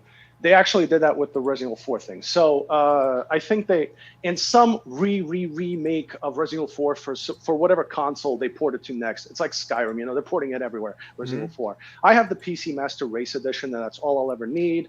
They can't. Well, I don't know. I think unless it's on GOG, they can fuck it up potentially with an update, which is why you should value physical copies, folks, or download a storage copy from GOG. You can do that, and they can never update, ruin your game with woke shit later. So what they will do, guaranteed, they're going to take away that scene, the infamous ballistic scene, one of the best things to ever happen in that game. Yep. And let's see, you will no longer be able to look up her skirt. That's gone. But that's as far as that goes. So they got rid of the overtly pervy shit, which is unfortunate. Coomers like myself love that kind of stuff, but it seems like they're taking a more serious route with this game. So they're not gonna bastardize the integrity of it. They're just removing the sillier aspects. Which I hope they don't, because the overtly pervy stuff, that I can see they're cucked on that. But there's still silly moments in that game. Like with what's that kid's name? Salazar, right? Salazar. He's like a little punching bag. He's a laughing stock. He talks shit, and then Leon throws a knife into his hands, and he goes, my hand. It's just silly moments like that. What's the film lingo for that? Campy, I think. Yeah. It has those elements to it. So I really hope they keep some of that. What I don't think, now I don't have high expectations to the point where I think this is going to supplant the original. This is going to be the new classic. I do not believe that they're going to remove the old, to take it off its throne. There's no way. What I do hope for is a serious, well-made experience from the same team that made the elaborate, fully realized, exceptional Resident Evil 2 remake, and just have a really good game. It won't be as memorable as Resident Evil 4, because I don't think you can outdo that classic. It's just too much. It's too ingrained in our video game culture. I think RE4 is literally like a part of video game culture. Like it's as much a part of video game culture at this point as like the game that once it came out, all games it's almost like there's like epochs in history, right? There's like it's a part of our personal history. This game, it's like once RE4 comes out, do you guys remember all games from that point forward went to that camera angle, right? The over the shoulder, a lot of those elements, right? The modifications to your guns, who could forget the merchant, right? All of these things that just really add to like the legacy of gaming in general. It became like, hell, the game is meme worthy, so it had all these things. But you said there were some other games that you thought you wanted to talk about. What were those? Yeah, so this was the thing with the argument. I don't think they're going to ruin Resident Evil 4. I still have hope for that. Now, to answer the question of games that could have been better, right? Have you ever played Deus Ex? Nope. The original. I'm aware of it, though. Yeah. So there's another game that came out after it, Deus Ex Invisible War. And they completely fucked it up. Now, I am part of the Razor Fist school of worshiping at the feet of Eidos and Looking Glass Studios, who Eidos made Deus Ex, Looking Glass made the Thief series and the System Shock series. Those are the top 3 games in my mind, which is Thief 2, Deus Ex, the original, and System Shock 2. Those are the top 3 on my list of best games ever made. And Deus Ex Invisible War, how did they fuck it up? It was made with a console in mind. They made it for Xbox and then ported it to PC. Whereas the original Deus Ex was made for PC and then eventually ported to a PS2. I first played the original Deus Ex on a PS2, and I had no idea at the time what I was missing until I played the original PC version, and then I realized, wow, not only was it already the best game ever made on the PS2, now it's the bestest game. It is the correct experience to play it on PC. And so what Invisible Wars did, I'm going to use my personal terminology. Are you familiar, or have you ever heard this before? Casualization. You mean just making the games more casualizing lowest the common games. denominator? Yeah. Yep. Yeah. So what they basically, if you, since you didn't play it, you wouldn't know, but it's an extremely elaborate game. There's so many different ways you can go through the game. Choice is integral to Deus Ex. There's so much exploration. It's just, I think there's one commentator who died of cancer. His name is John Bain, Total Biscuit. He was talking about how he constantly replays Deus Ex, and every time he plays it, he discovers something he's never seen before. That's how elaborate and well-made this game was. Now, Deus Ex Invisible Wars, because they had to compromise and make it for an Xbox. What happened? The levels became smaller. They created a universal ammo system, which means they didn't have to spend as much time considering, what play style you're going to use, what weapons you might consider. They just throw in an ammo thing on the floor somewhere, and you can be sure that it'll work on every single one of your weapons. Oh, weak. That's weak. Yeah. And the thing is, it's shared ammo, too. It's a universal ammo pool. So what? In Deus Ex... That's terrible. Yeah, I know. Drex, do you remember ammo management in RE4? That's literally like... I don't want to... That's a major part of video games. Like, okay, so but Worldsman, how many times have you played a game where you're like this, man, I really need some shotgun ammo. I really need this ammo. Yeah. I'm playing to take that element away, going, oh my God, damn. Yeah, the anger of like opening up a box and it's like, handgun ammo late in the game. Yeah. You're like, I don't need handgun ammo. I need all my strong weapons. I need that. I don't need handgun ammo. I'm playing a heavily modded Fallout 4, but that's I'll mention that for later. So the topic was, what could have been great? Well, it would have been great if they made it for PC first and maybe Xbox later, because they completely compromised it. They fucked it up. The engine is okay. It's very awkward, the engine they put it on. But what pisses me off is just it's not I revered Deus Ex, and to have this as a sequel, it's just it's like what was it, the redheaded stepchild or whatever. I don't even want to acknowledge its existence. I just don't even want to think about it. Like the Invisible Wars, it's like Dark Souls. If you're familiar with Dark Souls, if you mention Dark Souls 2, I'm going to say, what? What are you talking about? Who? You sound like those people that mention Other M. They go, what's that? That never happened. I know people that literally don't acknowledge Other M existed. Exactly. So now I will argue with Razorfist on this because he defends Invisible Wars. I understand why. The story is okay. The characters are great. The endings are pretty cool. It still maintains that Deus Ex feel throughout the game because it's still the same developers, right? So they understand what they're doing. It's just the limitations from the console ruined it because they had to compromise the integrity of how they developed the game. I agree with that. Now you said you had a third game. What was that?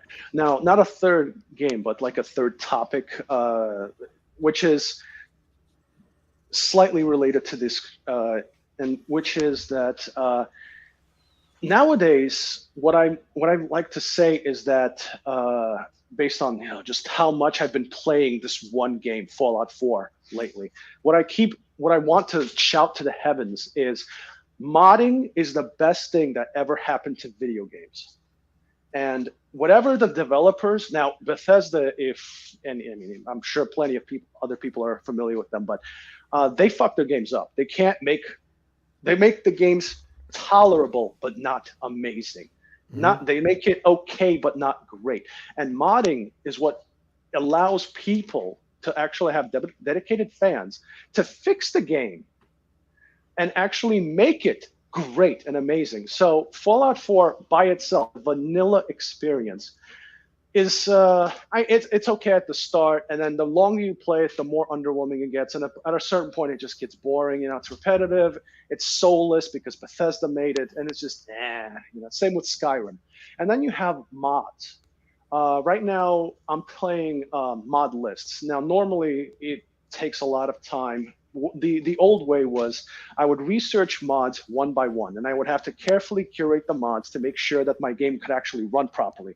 Now, I recently learned of this thing called mod lists, where you have this program that has curated mod lists, which means somebody else created a list of mods for you so that you don't have to spend the time researching them. And they work because it's curated. So it's a prepackaged list of mods that work ahead of time, and you can completely change and fix the game to the experience that you want. For example, Fallout 4 normally is some kind of action adventure game with RPG elements to it. You explore, you collect loot, you shoot things, you maybe build settlements, right? That's the basic bitch vanilla experience.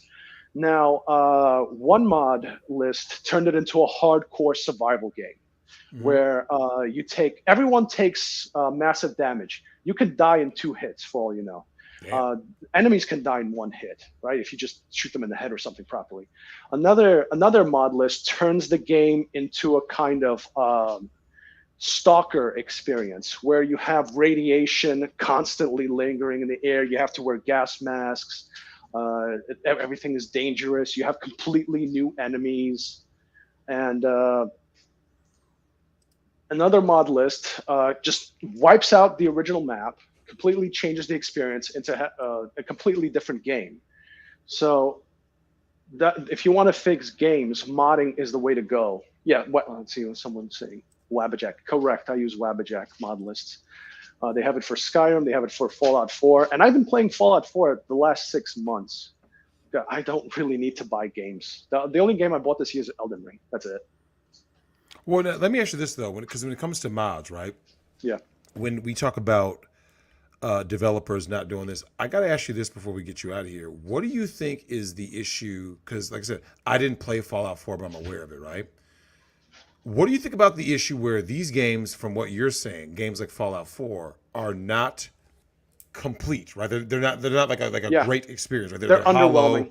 Yeah, like it's what I said about Metal Gear Solid 5, right? What do you think the reviewers have to do with this? Because remember, I didn't play Fallout 4, right? But I remember the game getting all kinds of awards. It got high rankings. And same with Metal Gear Solid 5. I'm like, bro, this game is empty. It's an open world with nothing to do. Like, I can't give that a fair score. I'm not gonna give that an A, right? Are you talking about do you think reviewers are part of the problem? Reviewers? You're talking about those? Yeah. They're all they're just what is it? Access journalism, F-slurs. I know I can't say game awards here.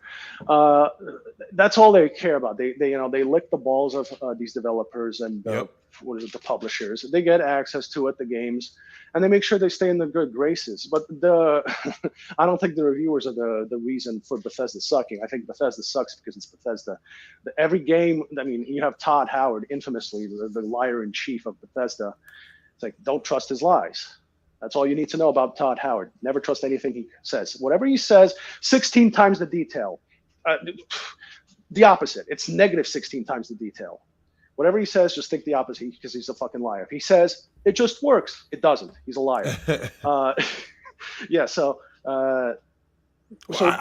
think. Do you agree that reviewers and journalists are maybe as big, if not even a bigger part of why games are almost great? Because what's happening is they're calling incomplete games great, and in turn, along with microtransactions, where let's be honest, consumers who give money to broken or unfinished products are simps, right? That's the equivalent of a girl getting on OnlyFans going, and people go, "Yas, queen, take my money." So what ends up happening, Butt Worldsman, is that we're at this tipping point where people are basically, there's a lowest common denominator, and that's considered great, right? Like if you watch sports, right?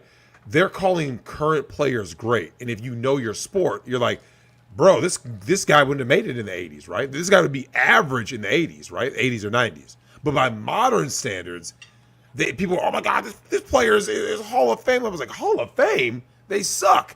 And that's where video games are at now, right? Would you agree with that? That like mediocrity is being passed off as greatness because reviewers are going, you got consumers going, and journalists, right? Like if everyone's sitting here just slurping these half-baked products, and, you know, let me ask you this, and we'll get you out of here. Do you think games that were considered great or almost great in the future are going to be looked back on as like, no, this was just trash? That's what's happening nowadays constantly. Cyberpunk came out. I experienced this firsthand. I was coping so hard when it first came out, and then a few months later, you let it wear off, you know, and you think, oh man, that game was pretty shitty. What the fuck was I thinking? Mm-hmm. It's very sad. It was very pathetic time where I'm embarrassed by it. I was basically coping about my pre-purchase of Cyberpunk. Now, about the reviewers, they serve, from what I see, they serve basically two purposes, and the consumers themselves are different. They're like mindless zombies. They're NPCs. They'll buy. I have no hope for the consumers part of the equation, because they're worthless zombies. They will buy fucking anything. Just look at Diablo. Look at the new Diablo. They're giving it all this money. They don't give a shit. So there's no incentive for what's his fucking face, Blizzard, to modify anything. If anything, they're being told, oh yeah, make everything worse.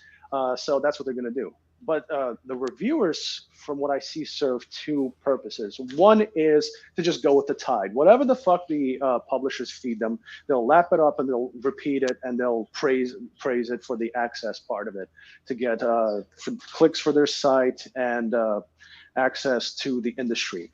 The second, and this is where the I don't want to use too many buzz terms, so let's just say the lefties, you know, the wokeists. They're the narrative maintainers, or the narrative, I don't know, pavers, right? Where if a game is on the right track, they'll say, they'll give it all the praise, even if it's absolute trash. You see it with movies, right? I think there's a recent movie, there's a meme going around. I think it's called something Queen, Woman King, or something like that. Oh yeah, the Woman King. Yeah, with, and the meme is 100% reviews, 100%. Yep. Yeah, there you go. That's one of those, the purposes of reviewers, to make sure, is this in line with the narrative? Is this in line with the agenda? Good, praise it. It's great. Praise it, yeah. Well, that's the reason why I believe that they're not going to stand the test of time.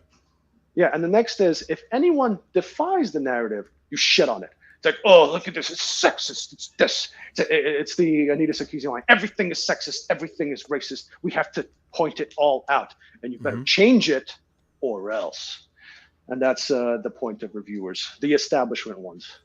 I don't even try. I don't read reviews. Who cares? They don't hold weight like they used to. Reviews, a lot of people don't know that journalists used to actually be fair and balanced. If you picked up magazines back in the day, man, if a game was great, they told you, like I can remember reviews of Super Metroid, right? Okay. I can remember reviews of, when Ocarina of Time came out, when Metal Gear Solid came out. Now those days are long gone. You have activists instead of journalists. But Worldsman, any last words before we get you out of here? Yeah, I was actually planning on this. Fuck CD Projekt Red. Those pieces of shit, I will never forgive them for what they did. They outright lied. That was false advertising what they did. Remember? I was covering this. I was paying attention. They said, "So what do you guys think of the game as it is?" Well, it works surprisingly well on the consoles. What we didn't know at the time is what he meant by surprisingly well is it actually boots up without immediately crashing. It actually could conceivably function. That's what the standard now. Oh, is it? Yep, the standard now is, does the game not crash a console the first time you boot it up? All right, it's finished. Put it out. Oh, are you serious? We'll fix it later. So Tim, this was funny.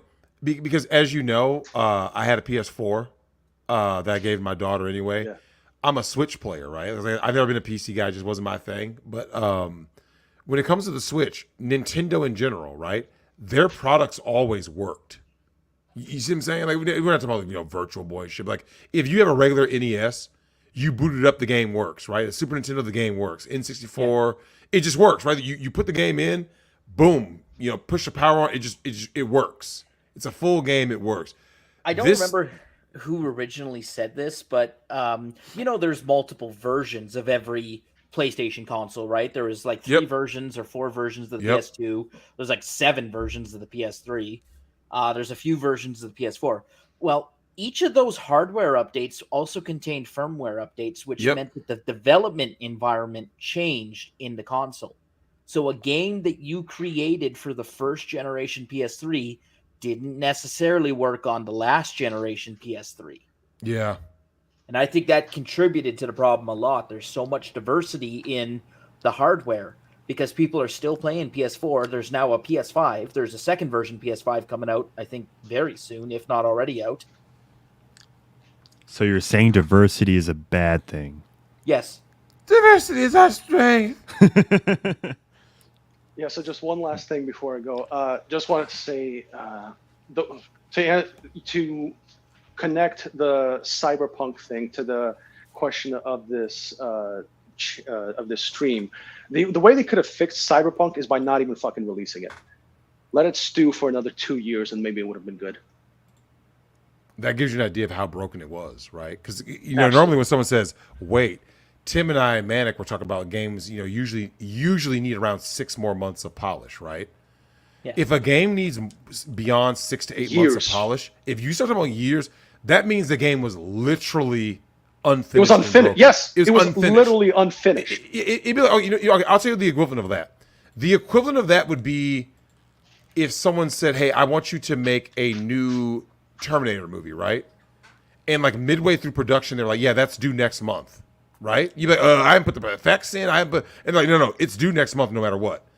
If somebody released, or how about an album? Like, imagine being a musician, and your album was due. You're in the studio, right? You haven't even mixed the songs, and someone goes, "It's due next week." You're like, "Bro, I haven't mixed the songs."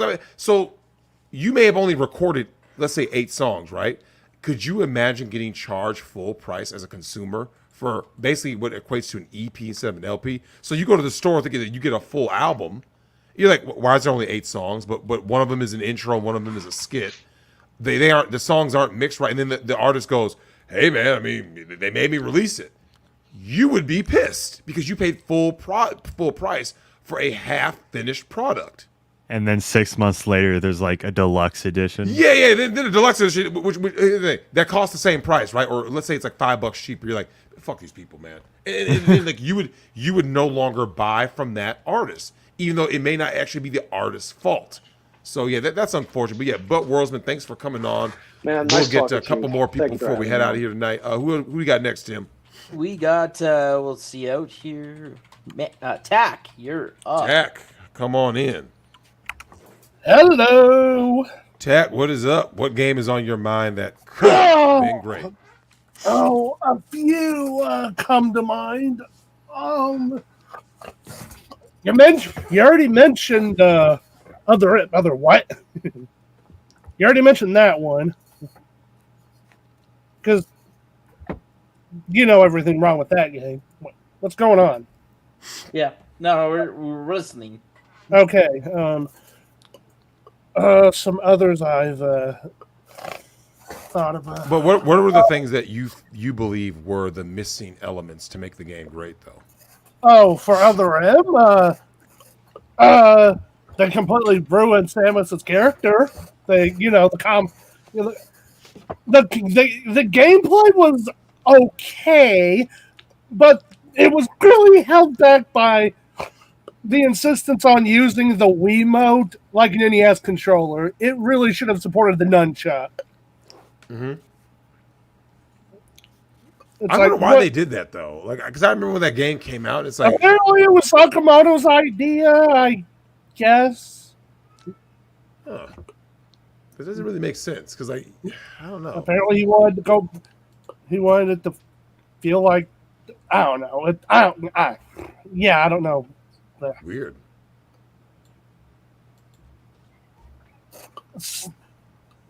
And the sense move is obviously overpowered and easily abusable. You know, the dodge. Yep. Yeah, gaming balance needs to be more properly emphasized in development because, like, Tack, what do you think about games where one of the reasons why it's disappointing is that they don't have the proper scale in terms of the difficulty scale, right? Like you're playing, some games are very hard early on, then they just get easy, or they're or vice versa. You're kind of like, can we just have a game that where it has like a natural progression, right? A natural curve. A natural curve. Like by the end of the game, you should like whoever like the final bosses, you should have to like really be like, oh man, I got to use all the skills that I've accumulated up until this point. Oh yeah. A lot of it's always cool when a game has a final, makes you use everything you already got or learned on the final boss, because it feels like everything was building up to that moment. Yeah, well, to have an underwhelming boss battle, let me ask you this: of all the games you played, Tack, what has been the most underwhelming boss battle that made you just go like, and that's why this game is not one of the great ones? Most underwhelming boss. I gotta go with Middle-earth: Shadow of Mordor on that one. Now, spoilers, but obviously the final boss, if you can even call him that, is Sauron. Of course. How do you mess up Sauron, you ask? By making him a freaking QuickTime event. Wait, what? Yes! No! That's They almost did! worse than a cutscene. Yes! Sauron is a QuickTime event. Now, apparently, Press B to in win. the DLC where you play as Celebrimbor, like the kind of like a prequel DLC, you do get an actual proper fight with Sauron. I never got around to playing it, but in the main game, he's a damn QuickTime event. It's like, ugh, why'd you do this? Tack, do you believe that gives the game like an automatic like you're not even allowed to even be in a certain level, right? Like when we have tiers for our games, right? Like we have those games that are like, these are the GOATs, these are like the really great games, these are the really really good games. As you go down the tier list, right? Do you think when you have something that's that egregious, how far does that drop for you to take it out of greatness? Depends on the game, honestly. Because Shadow of Mordor is still really solid. The Nemesis system is great. The exploration's not bad. It's still really solid. It's just that sticking point with Sauron. That is. Now that you mentioned it, yeah, there's an example, a game that could have been great. And it almost did. Shadow of Mordor. Well, yeah. Well, here's the thing. Tim earlier, let me ask you this, Tim. What do you think is worse? QuickTime event or the antagonist dying in a cutscene? I think QuickTime event, and only because it's just like it's like the whole topic of this, this whole topic, right? Bad games are bad. Terrible games are terrible, right? Mm-hmm. But games that could have been good, when you were so close to a finished product and you drop it at the 1 yard line, right? Mm-hmm. Yeah, that's my thinking of the QuickTime event. It's like, okay, the QuickTime event dropping it at the 1 yard line versus just just writing the antagonist's death out into a cutscene. Yeah. Because you go in thinking, oh, this is going to be such an epic fight. Hell, QuickTime events? I'm not lying, Tech. I'm literally trying to imagine it in my head. Like, how would that even look? Well, you can just pull it up on YouTube. That is fucking egregious. I don't feel like it. Well, also, but some other examples of games that could have been great. I may be a little harsh on this one, but but one of the ones that comes to my mind, Metroid 1. The original, because it's like, okay, again, it was the first one. It was on NES, so there's obviously some limitations there.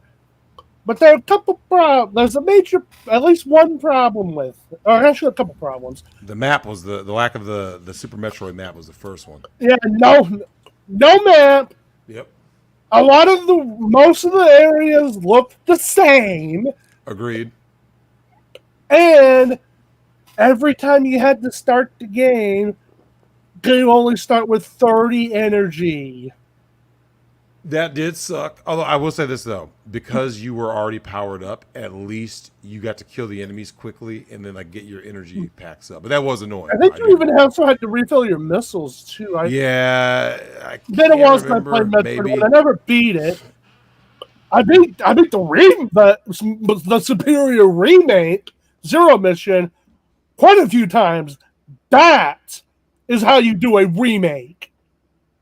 Yeah, I love when remakes are done properly. Like I said, I think actually, you know what though? Now that I think about it, I think I'm actually going to give the Resident Evil 1 remake a higher. It's not a better game; it's a better remade game than even the RE2 remake because I think it added more content. Like RE2 was just for the most part, it was a better realized version of all like the same locations, but the same stuff. RE1 remake literally felt like almost like basically a whole new game. And Zero Mission does that too. It adds more power-ups, more areas. Yeah, and when you beat it, you even unlock the original Metroid. Nice. So it's like you can compare the remake to the original. Yeah, that is always advantageous. There's only a few games that do that, especially games from the old school that highlight. Because I mean, let's face it, a lot of those games that come from that era, that was trial and error, right? Yeah. I mean, your development team may have literally been 6 people, right? And you're like, hey man, I got this crazy idea. Let's just try to do it. And then it's almost like games back then were damn near experiments. They really were, yeah. I mean, if you notice, if you go back, Tack, most games that come from that era, do you ever notice the huge quantum leap between the first game and the second? Oh, definitely. There's like this huge jump, right? Like I mean, seriously, think about some of those games, right? Even Resident Evil 1 to 2, from a production standpoint, was a huge jump. Mm-hmm. There's this gap between 1 and 2 is so big back then. Like, go back and play Mega Man 1, right? And then play Mega Man 2. It's a quantum leap better. It's better in every single way. And then let's look at the flip side. This show is all based on what's underwhelming. So, Tack, how many times have you thought, someone earlier said Devil May Cry 2. What do you think about when a sequel is worse than the game that came prior? What do you think about that? That's just a letdown. I mean, with movies, you tend to expect the sequels to not be as good. Agreed. But games, yeah, the sequels are supposed to be better. It's Man of getting all that pussy. Oh man, look, somebody put Devil May Cry 2 never happened. I mean, it's not that bad. Come on. I don't know, man. I've heard stories. Like I said, I can't say anything. Oh, Mike Hunt actually said something. He's right. Castlevania, man, that's a game I really need to expound upon. Castlevania 64, although massively underrated, they did update it. I'm sure Mike Hunt knows about Castlevania Legacy of Darkness. Yeah. Which is much closer to the original game that it was supposed to be.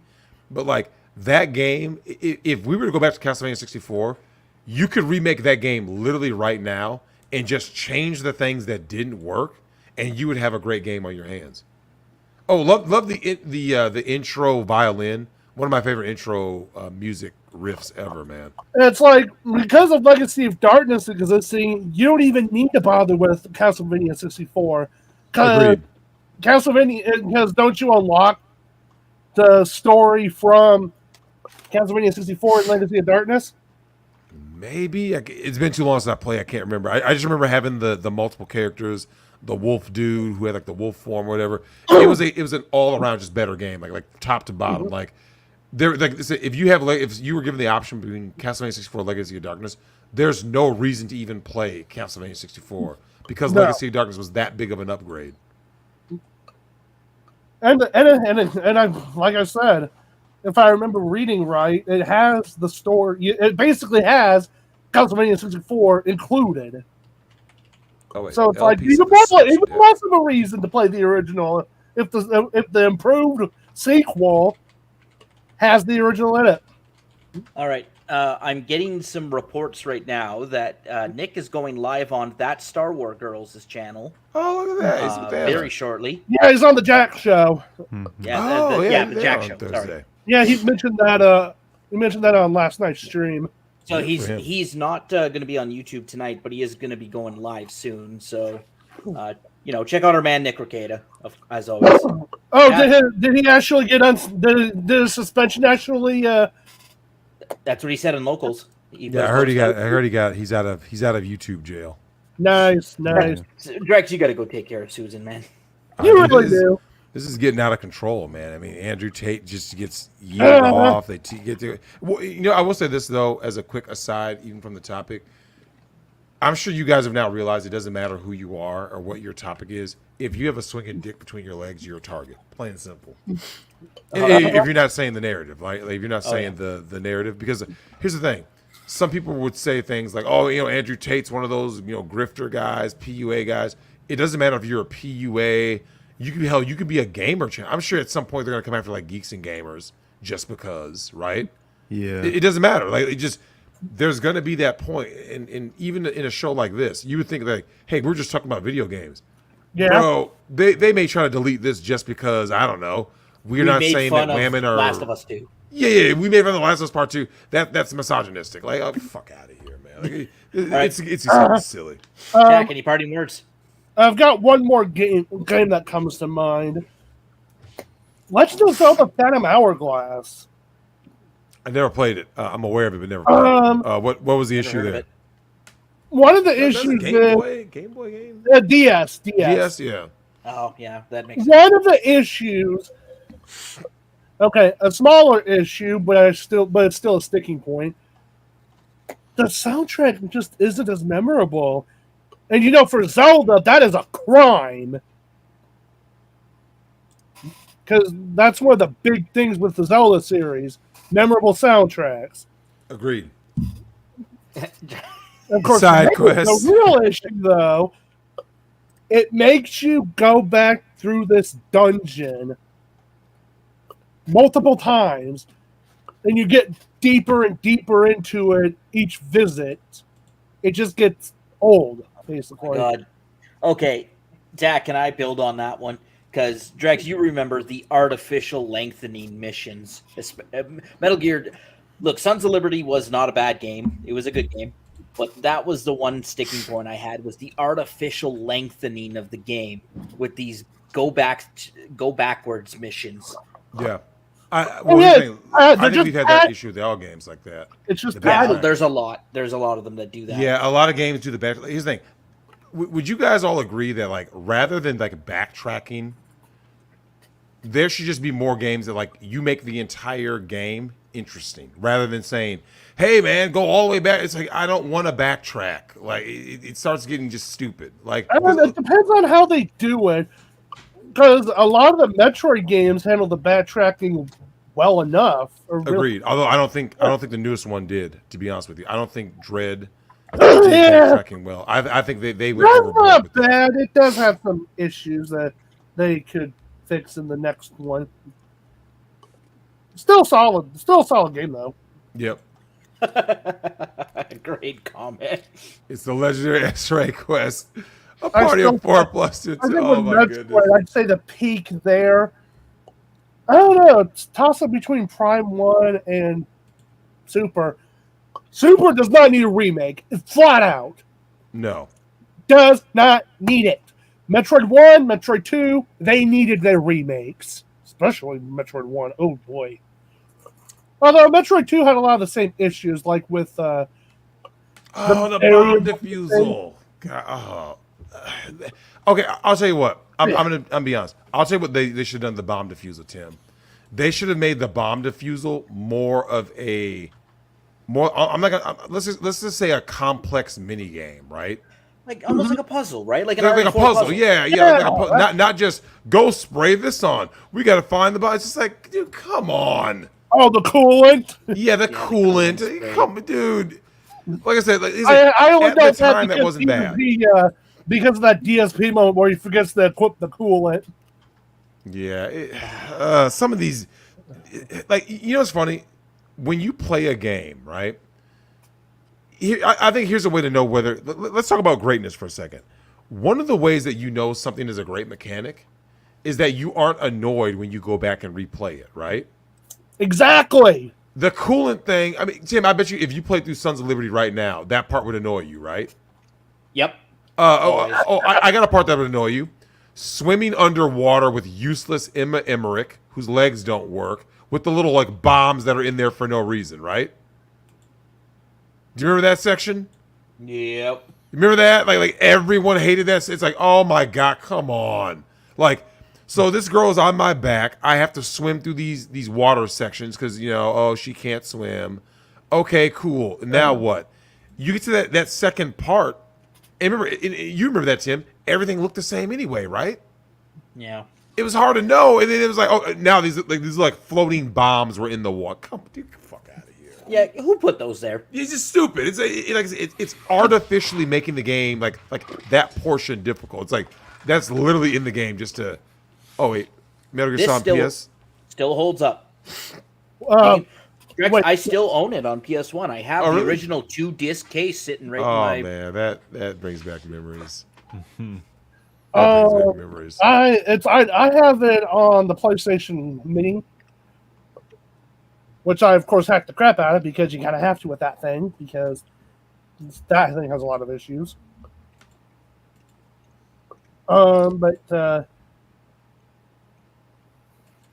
Anything else, Tack? Oh, here we go. Yeah. No tits on Tifa. Oh yeah, but that's what I was kind of getting at with Butts Man. It's like, to be fair with Tifa, if you take a look at her in like the dress, she still looks pretty stacked. It's just they gave her a sports bra in her default outfit. Look, man, that's not my Tifa. Mm-hmm. When I play games, I want my characters to look the way they're supposed to look. Like, imagine it. Okay, watch this. What if you played a God of War remake and Kratos wasn't buff? Wouldn't you be pissed? Yeah, you'd be like, wait a minute, like why is he a regular sized dude? Like, no, he's supposed to be like ripped. If he was as skinny as he's teenage the God of War. What do you expect? He's supposed to be buff and just able to just swing guys around like nothing. Yeah, I don't like my characters getting altered. Like, if they're supposed to have big boobs or big muscles, I want them to be like that. Although, what about on the flip side, though? Like, say you got a female character. The first game, she's just, average. But then in the next one, she gets a massive upgrade in the boobs and butt department. That's still an alteration, but you can also see that as an upgrade. Shout out to the mods who fixed Tifa. Oh, yeah, definitely. Definitely. Oh, here we go. Modding. Take the year here. Yeah. Oh God, they gave him a soy beard. So, yeah, like, but that's what I was getting at with Buttsman is that it's like that's my issue. They start changing all these like weird little things. Oh, a Dollhouse edition. Because it detracts from the game, right? Because like you have an expectation because you grew up with something, and then like when they just change, like it was like I said about Resident Evil 3 remake, they literally changed one of our all-time favorite female protagonists, Jill Valentine, and turned her into a feminist. And you're like, this is not the character literally at all. And Tim, you know this. Every time you have these modern games, they're gonna. So what happens is they take a game from the past and they say, we want to make it now to fit in the modern woke box. And that's how you get feminist female characters. Didn't she also get nerfed like Tifa did? I can't remember. Nick is 20 minutes late for Jack's show. Of course he is. Of course he is. So yeah, Tack, any last words? We'll get our last person in. Stay out of Cook County Jail. Although that's going to be easier come January. Oh yeah, we talking about yeah. It's the purge as of January 1st, man. What do you think, Drex? Do you think that actually had something to do with the fact that they're not putting people in Cook County anymore? Because that Rico Reckless video came out, that shit and they're went just like, full That's viral. hilarious. Yeah, And but they're like, dude, it's gonna literally be the purge. Reputation.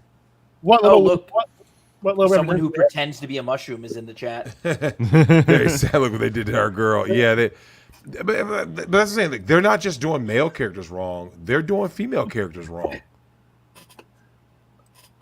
Yeah. It's like there are things you want.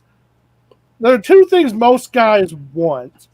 They want the dudes to be buff, and they want the chicks to be smoking hot.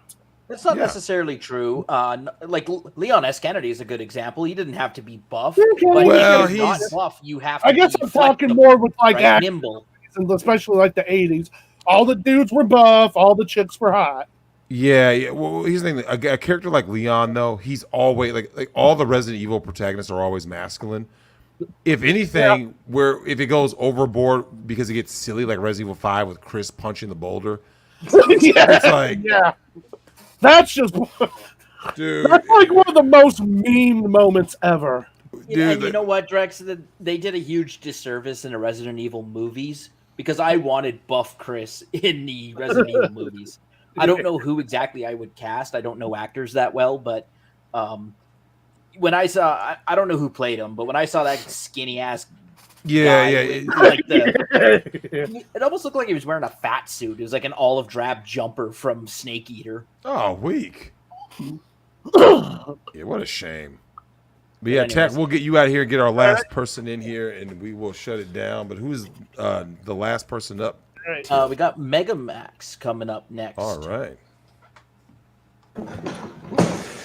Hey Mega guys, Max. what's up? What is up, man? You know you are our last person. That's He just shut himself off. Internet just went down for some All right. reason. Hopefully we'll get him right back. Let me get Andrew in here, and we'll just do like a lightning round, all right? Give me your game and your justification. Andrew, you're up next.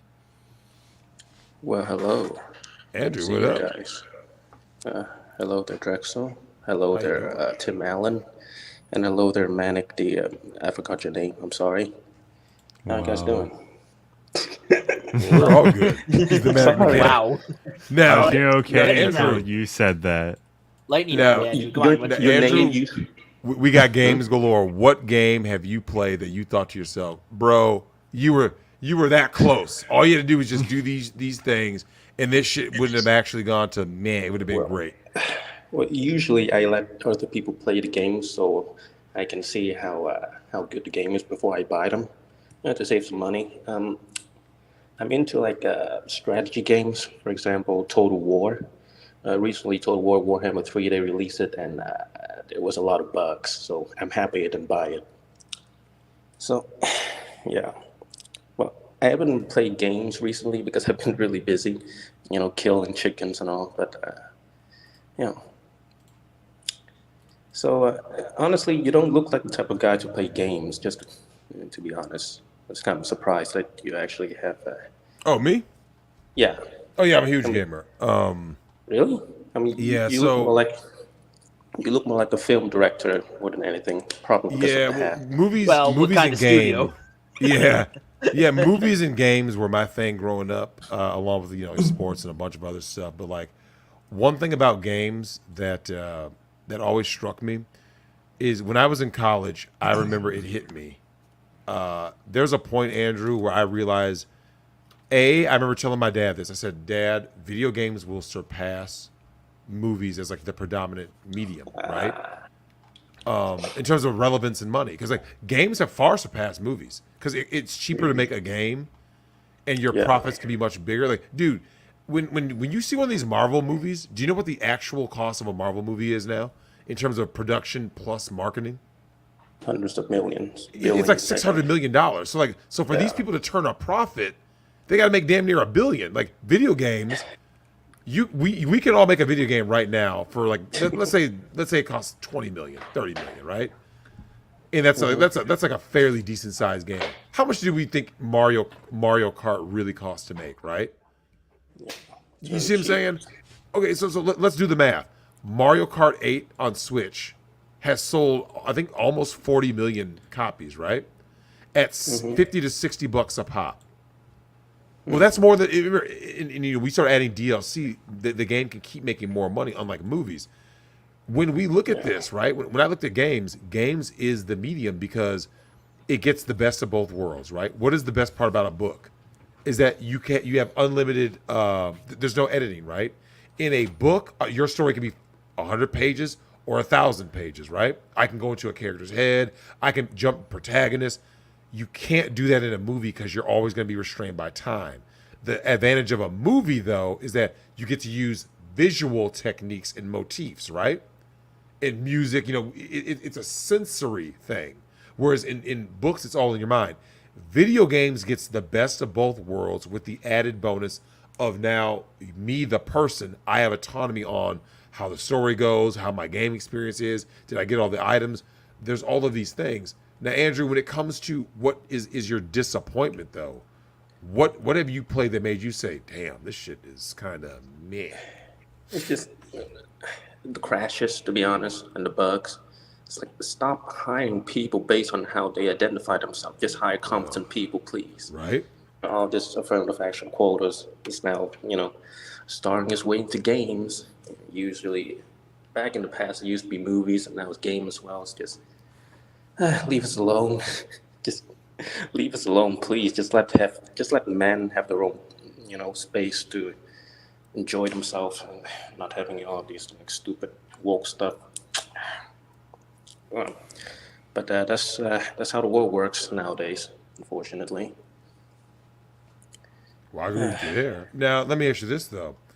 What is the one thing that you believe that developers could do to, like I said, like bugs, that's more of a time thing, right? If you have more time, more testing. But what is like one mechanic that you think we could add that we could say, hey, by doing this more, we could get better games as opposed to worse games?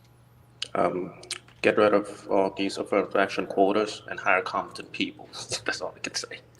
Nice. Just hire people that know how to make games, release it, and and have it work properly.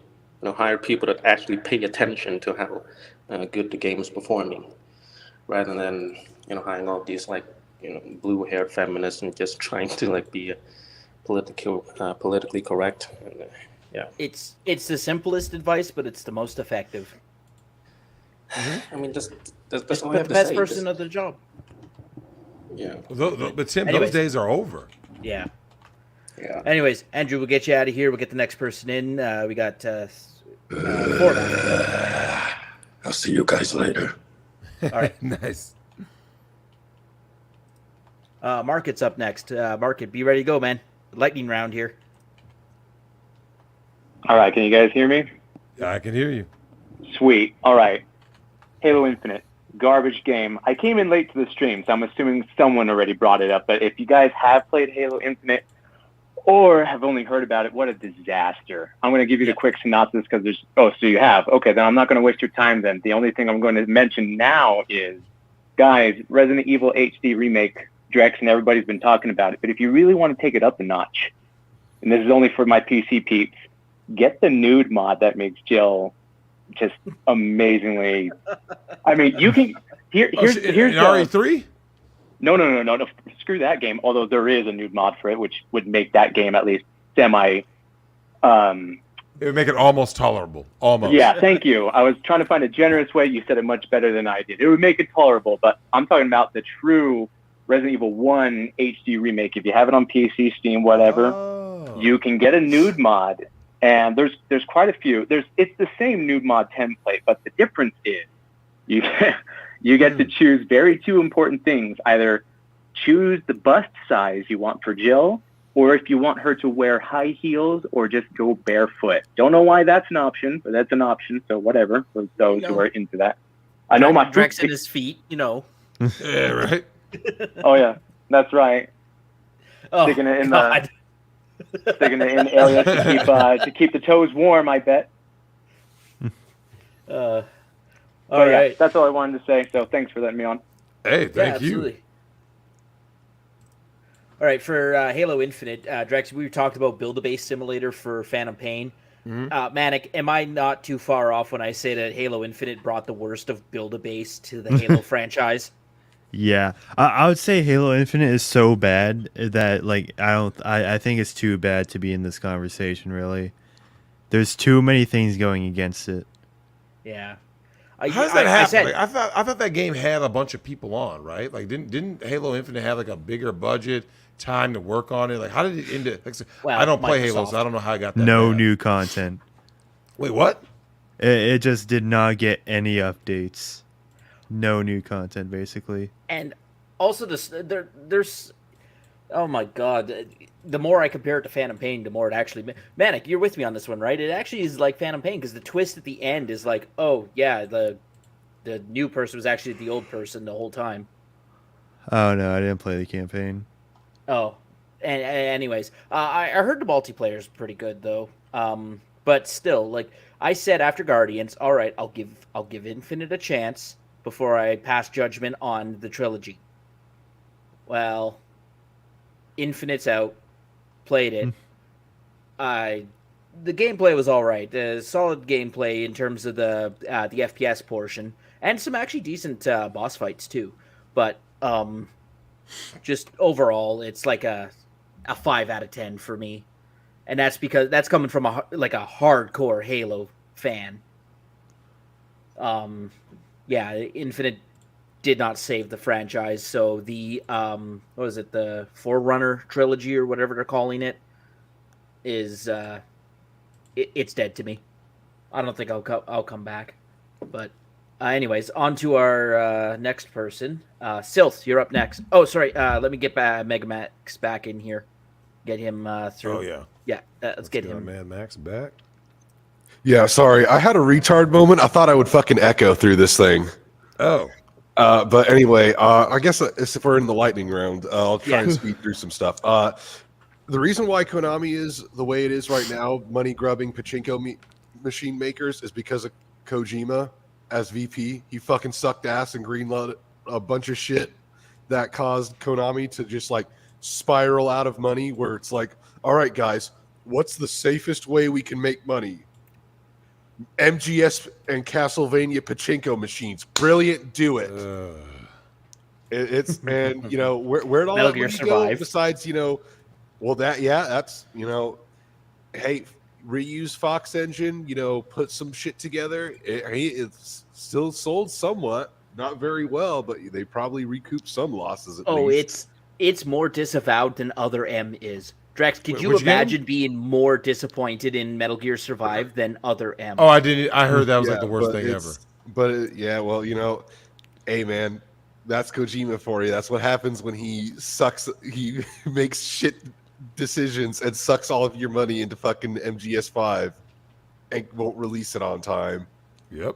And that's another thing too, of like when it comes to like, because one of the games that I think could have been good is BioShock Infinite, but one, Ken Levine needed to like figure out an actual fucking like thing he was going to critique, and two, someone literally had to sit his ass down and say, this is the deadline, I want this and this done on these deadlines, here and here, sort of thing. Because that's the sort of dev that he is, that he's great at creating stuff, but he never wants to release a game. And this is under his own admittance. Like, if he lived in a perfect world, he would literally just be creating one game and constantly developing it and making it better and never release it. And so BioShock Infinite had like 6 games of content made for it, and that got scrapped because they couldn't figure out something. And literally the one we got was like, basically the publisher was like, all right, we're getting down to the deadline, fucking release something, put something together and fucking put it out. And so another game that's I love, but everyone gives whoever it was the publisher shit for, was Fallout New Vegas. And like, why didn't they just let Obsidian have that time? It was just 1 year, but it's like, guys, this is like complaining about Fallout 1 to Fallout 2 and complaining that Fallout 2 didn't get enough time. You had, already built engine, already built assets. You had everything you really needed, but you just couldn't budget your time properly. And so then when you finally release it, and it's like, that's the thing with cut content is it's like, look, we have budgets and deadlines to do. You know, yes, I'd love to make the game as best as we could, but let's face it, all of the games that we grew up playing and loved were games that were built under, were they compromised, properly budgeted and scheduled games. Mm-hmm. They weren't this is what we could have done if we had more time. Yep. No, we don't have more time, and we don't have an infinite fucking budget. Yeah, well, you don't ever hear that. This You ever notice that? We need to go do that. If you think back, Mega Max, think back to some of the best games of all time, right? Uh-huh. You don't really like. Have you ever heard any word about like someone being like, man, in the Link to the Past, I had to cut out 30% of the content because I really wanted, like, you didn't hear that, right? I have never heard that. It was like these people made the game. That kind of goes to show you the ambition should be to make the great game, not more content. You see what I'm saying? Well, it's also to have just a clear way forward and not just overblowing yourself and becoming overly ambitious to the point where it's like, oh, I can do all this stuff, but we can't do all that in this time frame that we have to release a game.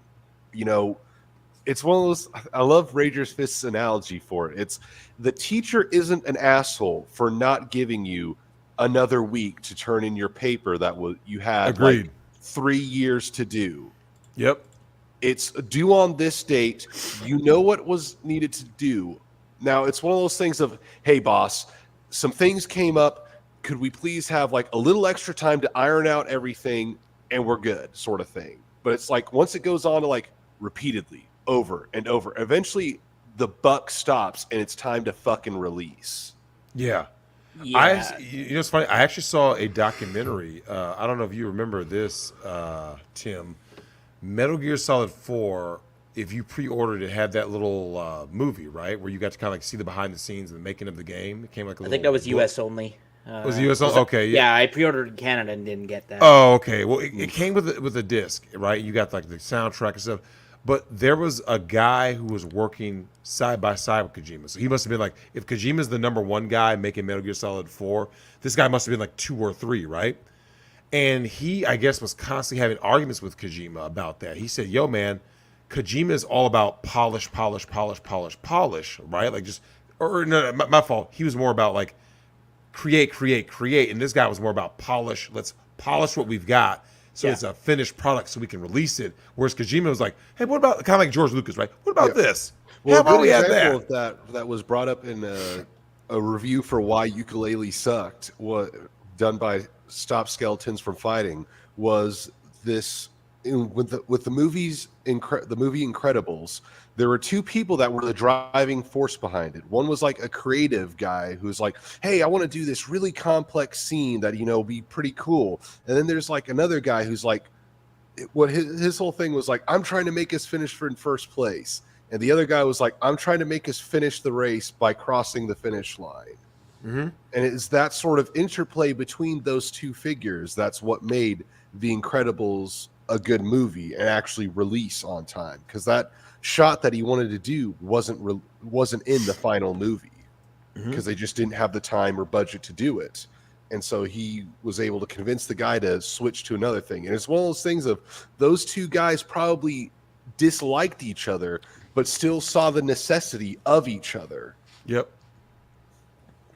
That's kind of missing, unfortunately. That's really like missing in the creative process now. All right, Max, let's get you out and get our last. I understand.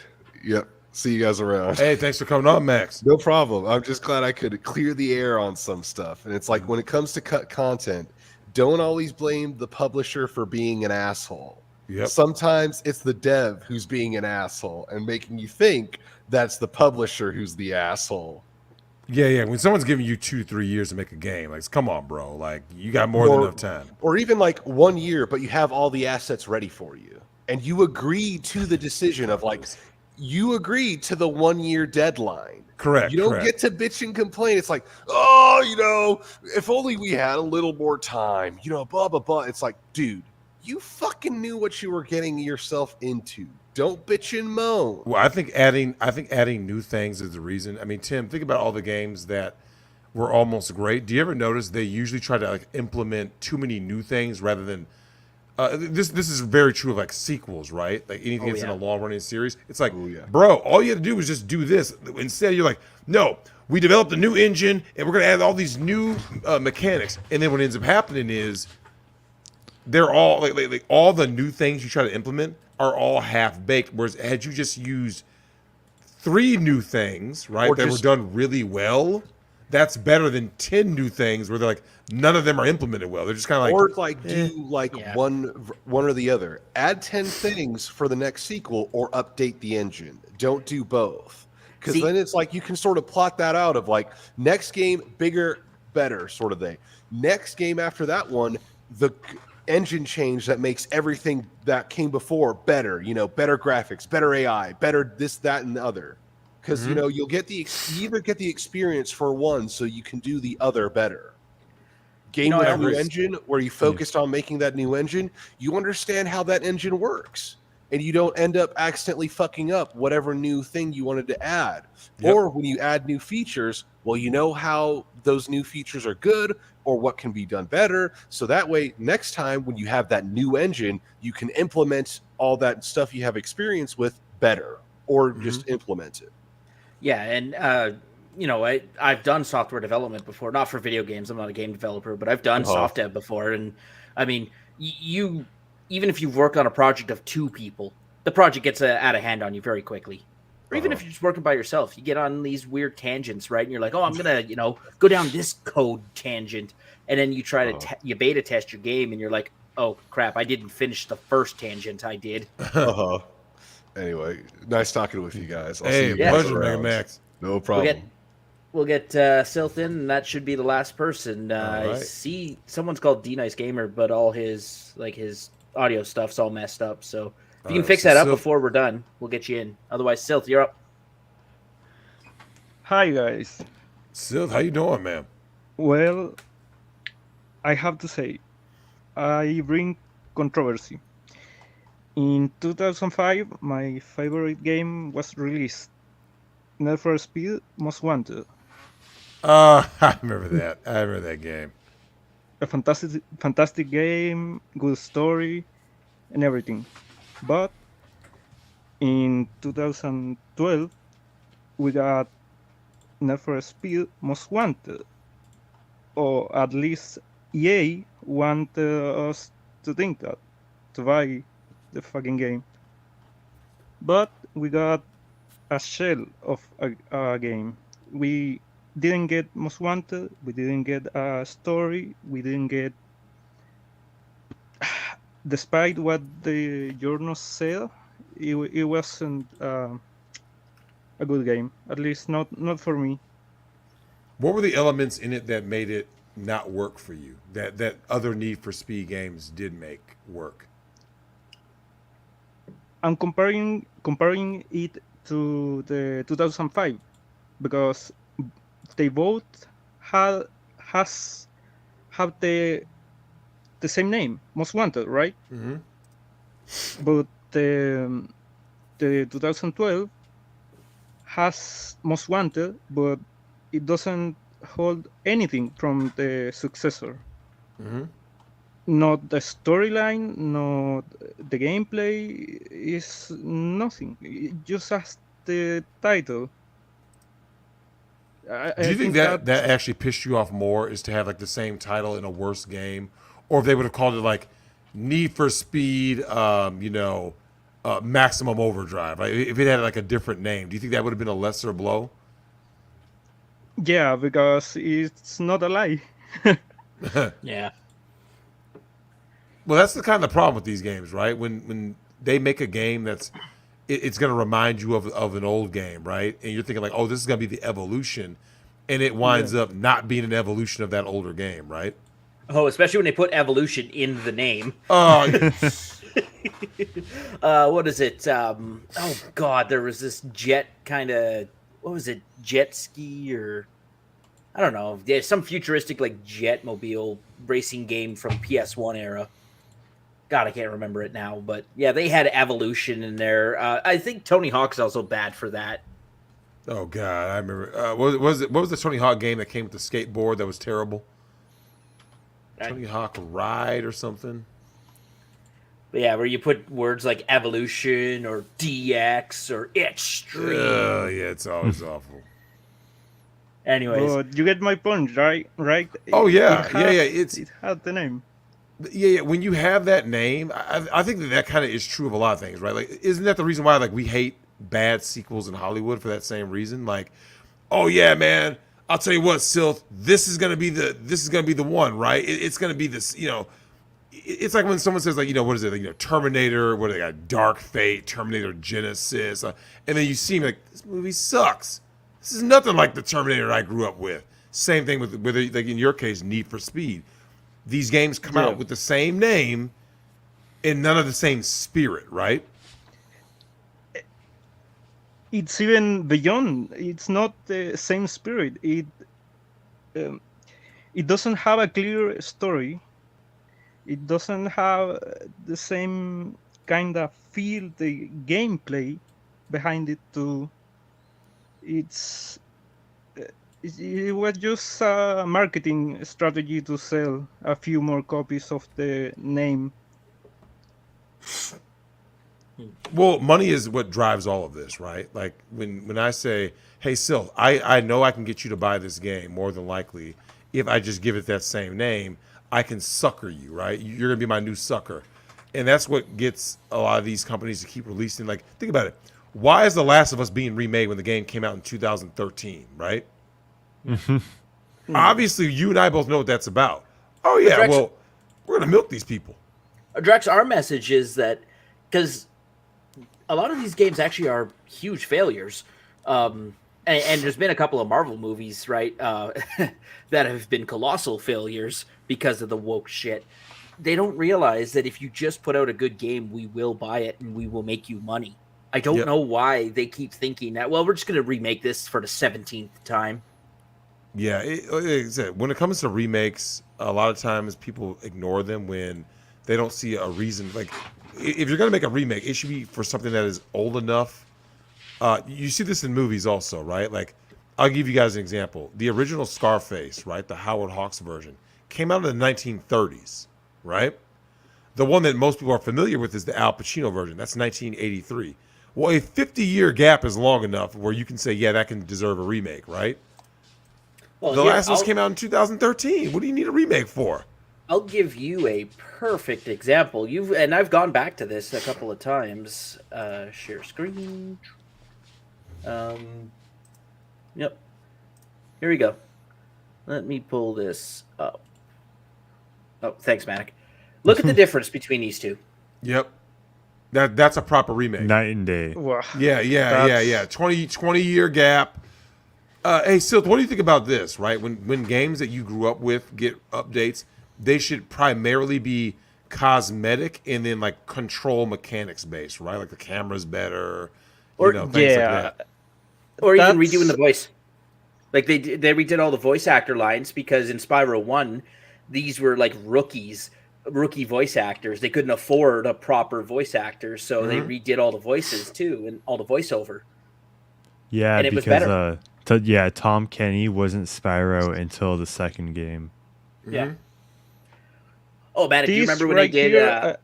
They cast Elijah Wood as Spyro in the Legend of Spyro, was it? Yeah, Legend of Spyro trilogy. Yeah, I remember that. That was like the only good point of those games. That's tragic, man. When like, I don't know how people. Let me ask you this, Sylph, before we get you out of here. What do you think about the idea that a developer? It's almost like a form of disrespect, right? When they just half-ass the game, and you and I both know they tested, right? They tested the game, and do you feel that's a form of disrespect to the consumer that you put out a knowingly broken product, and then you get mad at them when they complain about it, right? Yeah, of course, it's a major disrespect to the consumer, but it gets thrown under the rug nowadays, since journalists don't echo the voice of the consumers for most part. They only they only care to boost the voice of what's politically. Yeah, Drex, that's my favorite game to correct. play, is to go on Rotten Tomatoes and compare the audience score to the critic score. Yeah. Oh God. Yeah. It's the gulf is so large now. I mean, you guys know what it was about. There was a time when Rotten Tomatoes was like legitimate, right? Yeah. A lot of things, like I said, that's why I said earlier about game journalism. The young guys out there don't know that this whole woke thing was not always here. There was a time that if I said, "Hey Tim, what did this game get overall?" Right? And you said, "Hey man, I checked whether it be Metacritic or Rotten Tomatoes, whatever, if it's a movie or game." It was like all of them kind of universally said something somewhere around in that like 80%, right? Then that let you know this movie is very good or this game is very good, but it has a couple of flaws holding it back from greatness, right? And then you played it, you said, "Yep, the criticisms of this game were valid." Whether or not those, the only difference was person A may have seen that as a bigger deal than person B, right? Like whatever the flaws may be, because in some games someone says, "Well, Tim, I don't like the fact that when I die I lose all my items." Someone else thinks that's a good thing because it's an incentive to be better at the game and not the difficulty spike. But at least you could understand why someone could be saying that that's a bad mechanic, right? Like you go, "Oh yeah, that kind of sucks." Drexel, I have a question for you. Oh, what's that? Do you think we started paying more attention to what the journalists say, or they always been this way, at least the major part, like paid shields and stuff? No, so here's the thing. Let's just say, for the sake of argument, journalists were always paid shills, right? I think that we can all agree that that was a little less obvious, or maybe we were a little more tolerable, because I think we can all agree that the games of yesteryear were actually just flat out better games, right? So let's say I'm a journalist, right? And I'm reviewing Tekken 3, right? So Tekken 3 just came out in the arcade, and I'm the reviewer, right? Well, let's say a journalist did give me money, right? Or the company gave me the money, right? So Namco gave me the money. If in my heart of hearts I believe Tekken 3 is a 9 out of 10, and all that their money did was made me give it a 9.5 or a 10 out of 10, I think most people can say that's easier to stomach than a game that we know is trash, but because it has representation, you're like thinking this game is a 5, and they're like 10 out of 10. Last of Us Part 2 is the best game ever made. It's like, no. You see what I'm saying? Like I think we could all agree that like we'll allow 1 point either way, right? Like we can handle 1 point extra, right? Like maybe they the game deserved a 5, let's say a 5. They gave it a 6. It's like that's not the end of the world, but like to say that these games are actually bad games and they're getting these great scores based on these identity plots, that's sad. Oh yeah, look at this. Oh wait, what is MLB that? The Show 22. Hold on, hey Tim, pull up the new Saints Row. I heard that game is like woke trash. Okay, give me a second here. I'll keep going, but give me a second. I'll pull it up. Yeah. Hey, Silt, have you heard about the new Saints Row? It was like just full on like Zoomer woke garbage, and reviewers like, "Oh, this game is great. If you don't like it, you're toxic." Yeah, that goes in favor of your point that you were making. Yeah, but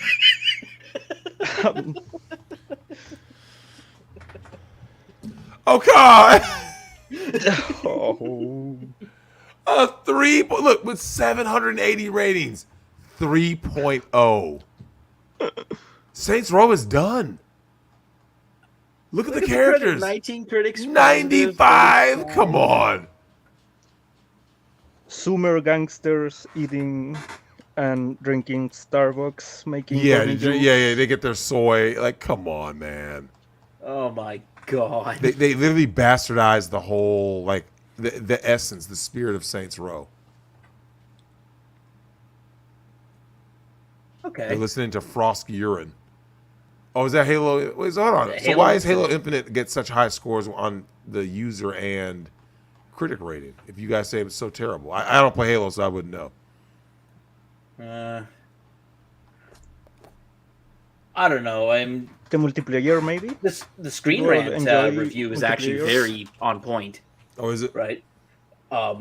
It might eventually become an era-defining game, one that reestablishes it as the dominant shooter franchise, but it's not there yet, and there's no telling when it will be.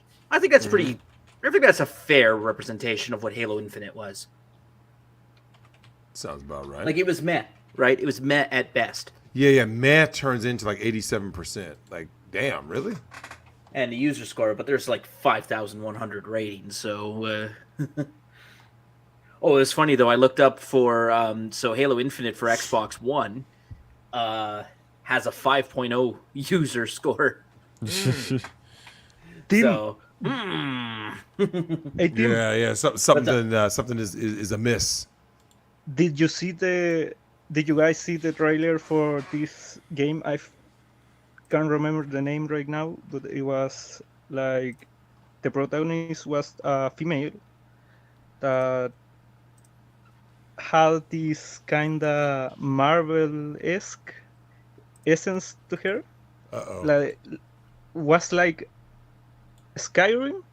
It was a female protagonist Oh, really? and had like Damn it, help me, Manic. What game is that? I haven't heard of this. it was a trailer for a game. I can't remember the name right now, but it was so fucking bad, so bad. I don't know. There's so much to choose from now. We're Yeah. talking about bad Yeah, trailers. right? Oh, someone said, is it Horizon? The new Horizon game? Forbidden West. No, Where- no. I know they made her chubbier. Forspoken. That one, I think. Forspoken. I haven't even heard of that. Have not heard I'll of write that. it down so I'll remember. Look it up later. the trailer. It was so bad. Forspoken. What the Someone said hell? bland spoken. Bland. Oh, wow. Yeah, I haven't even heard of this game. Yeah. You will Anyways, feel the Marvel Well- one-liners straight up. yeah. Terrible one-liners and all, but still, any last words? Thanks for having me. It was a great time. Oh, great. I appreciate it, man. That is what we got here for y'all talking I got about one these more. games that could have been great. Oh, we got one more? Who Yeah, else? one more. So D-Nice Gamer got his audio sorted out. So we'll get Oh, him in. okay. So we got last one.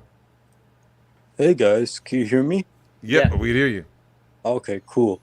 So, for my game, I think it would count. It'd be Call of Duty Cold War. Now, this is the game that had the Yuri Bezmenov trailer. If you guys remember, that got everyone really hyped. The thing that I think kept it from being a great game was that I think the zombies mode was lacking. Now, Really? you guys, Cold, or at Cold least War, from what they I've changed heard, zombies, right? yeah, To they be, did. Like you have a class and a loadout, whereas Yeah, I mean, in they old also zombies, you did. started with a knife and a pistol. Yeah, I mean, the thing that made zombies iconic was that you started kind of with like the bare bones, Yeah, naked. and you had to Start naked. build yourself up. And the thing is that they never stopped. Like, the only way that you could stop the game was either you left or you died.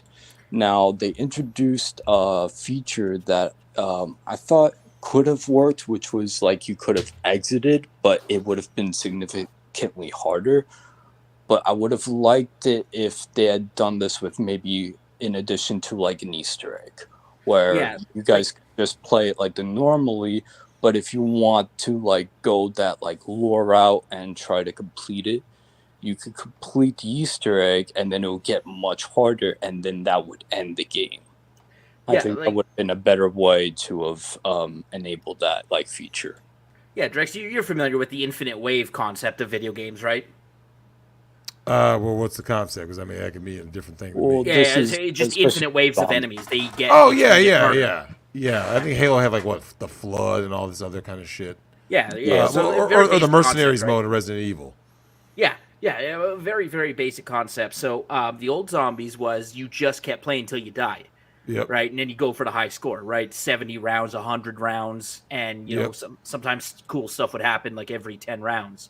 Yeah, and then as the games progressed, they would introduce like more backstory. There would be Easter eggs. This would be like something that you would like save for like the weekends with your buddies, so that like you could like not only grind for like the high levels, but also you could learn more about the characters, which became really iconic, like Taki Yeah, and or Dem. it rewarded you whoever. for getting better and better at the game, right? There was actually a reward and a payoff.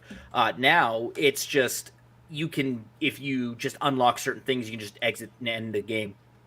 Now, Drex, the infinite wave enemy spawn game, who asked for a way to exit in round 10? Yeah.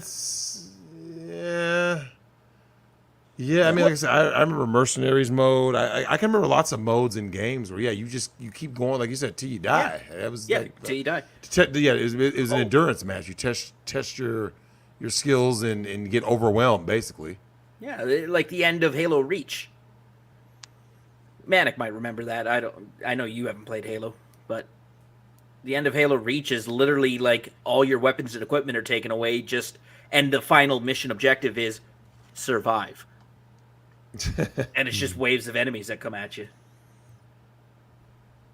Yeah, but I think that having the feature where like you could have that, but like maybe you have it to like you have to like get to like a much larger wave to like maybe like 40 or 50 or something like that, and then like as an unlockable part of like like you beat bigger the story. Don't just have it like as an option, but like something that you'd maybe have to seek out. Like you would have to like grab parts from around the map, and then you would have to bring it together and then complete that final wave. I think that it just became too easy towards the end, and that also the maps, from what I've seen of the gameplays, weren't that like exciting to me, so I never got interested. Yeah, it's the or at least have it satisfying, right? Where you're building an atomic bomb for the end, right? And that, like, right, and you and the iconic. Yeah, so I'm glad someone mentioned Call of Duty, because I know Yedis mentioned Ghosts earlier. I think that whole franchise has kind of been going downhill from what I've been hearing, right? Yeah, there's a little bit of promise for the next installment, which is going to be Modern Warfare 2 Part 2. Yeah, they just released stuff now. Yeah, the naming That's the convention. name. Is that seriously the name? Hey, it's Modern Warfare Roman numeral 2. Okay. Part 2. Yeah, it's like the second Modern Warfare 2. Oh god, that's worse than Rambo First Blood Part 2. Producer Tim, I think from the way you've been talking about the game, I think you remember like the iconic like World of War, like the Black Ops 1 and then the Black Ops 2 edition. Like that whole like trilogy was just iconic for zombies. Although Black Ops 4, where it Drex, could you imagine releasing a game that has no campaign? That's unacceptable. I'm glad they got away from that. They actually added the campaign back when they did Cold War and then Vanguard. Now we're going and Modern Warfare 2019. Then we're doing Modern Warfare 2 2022. Yeah, Modern Warfare 2019 2, basically. Yeah, the naming convention needs some work, but I mean those names. That's why I was kind of like that. I did like that name didn't make sense. Which one had Kevin Spacey in it? But yeah, I thought this would be. I think that was because from the one that they went to space. I think that's Advanced Warfare. Advanced Warfare, the jetpacks and shit. Oh, I think that was one of the jetpack ones, right? Yeah. Yeah, we don't talk about those ones. Same with like Ghost was a terrible online version of the game. I remember the Drex, the grass in the game pissed me off. Damn. The tall grass in the game pissed me off. That's how bad the multiplayer level design was. That's terrible. Really? Yes.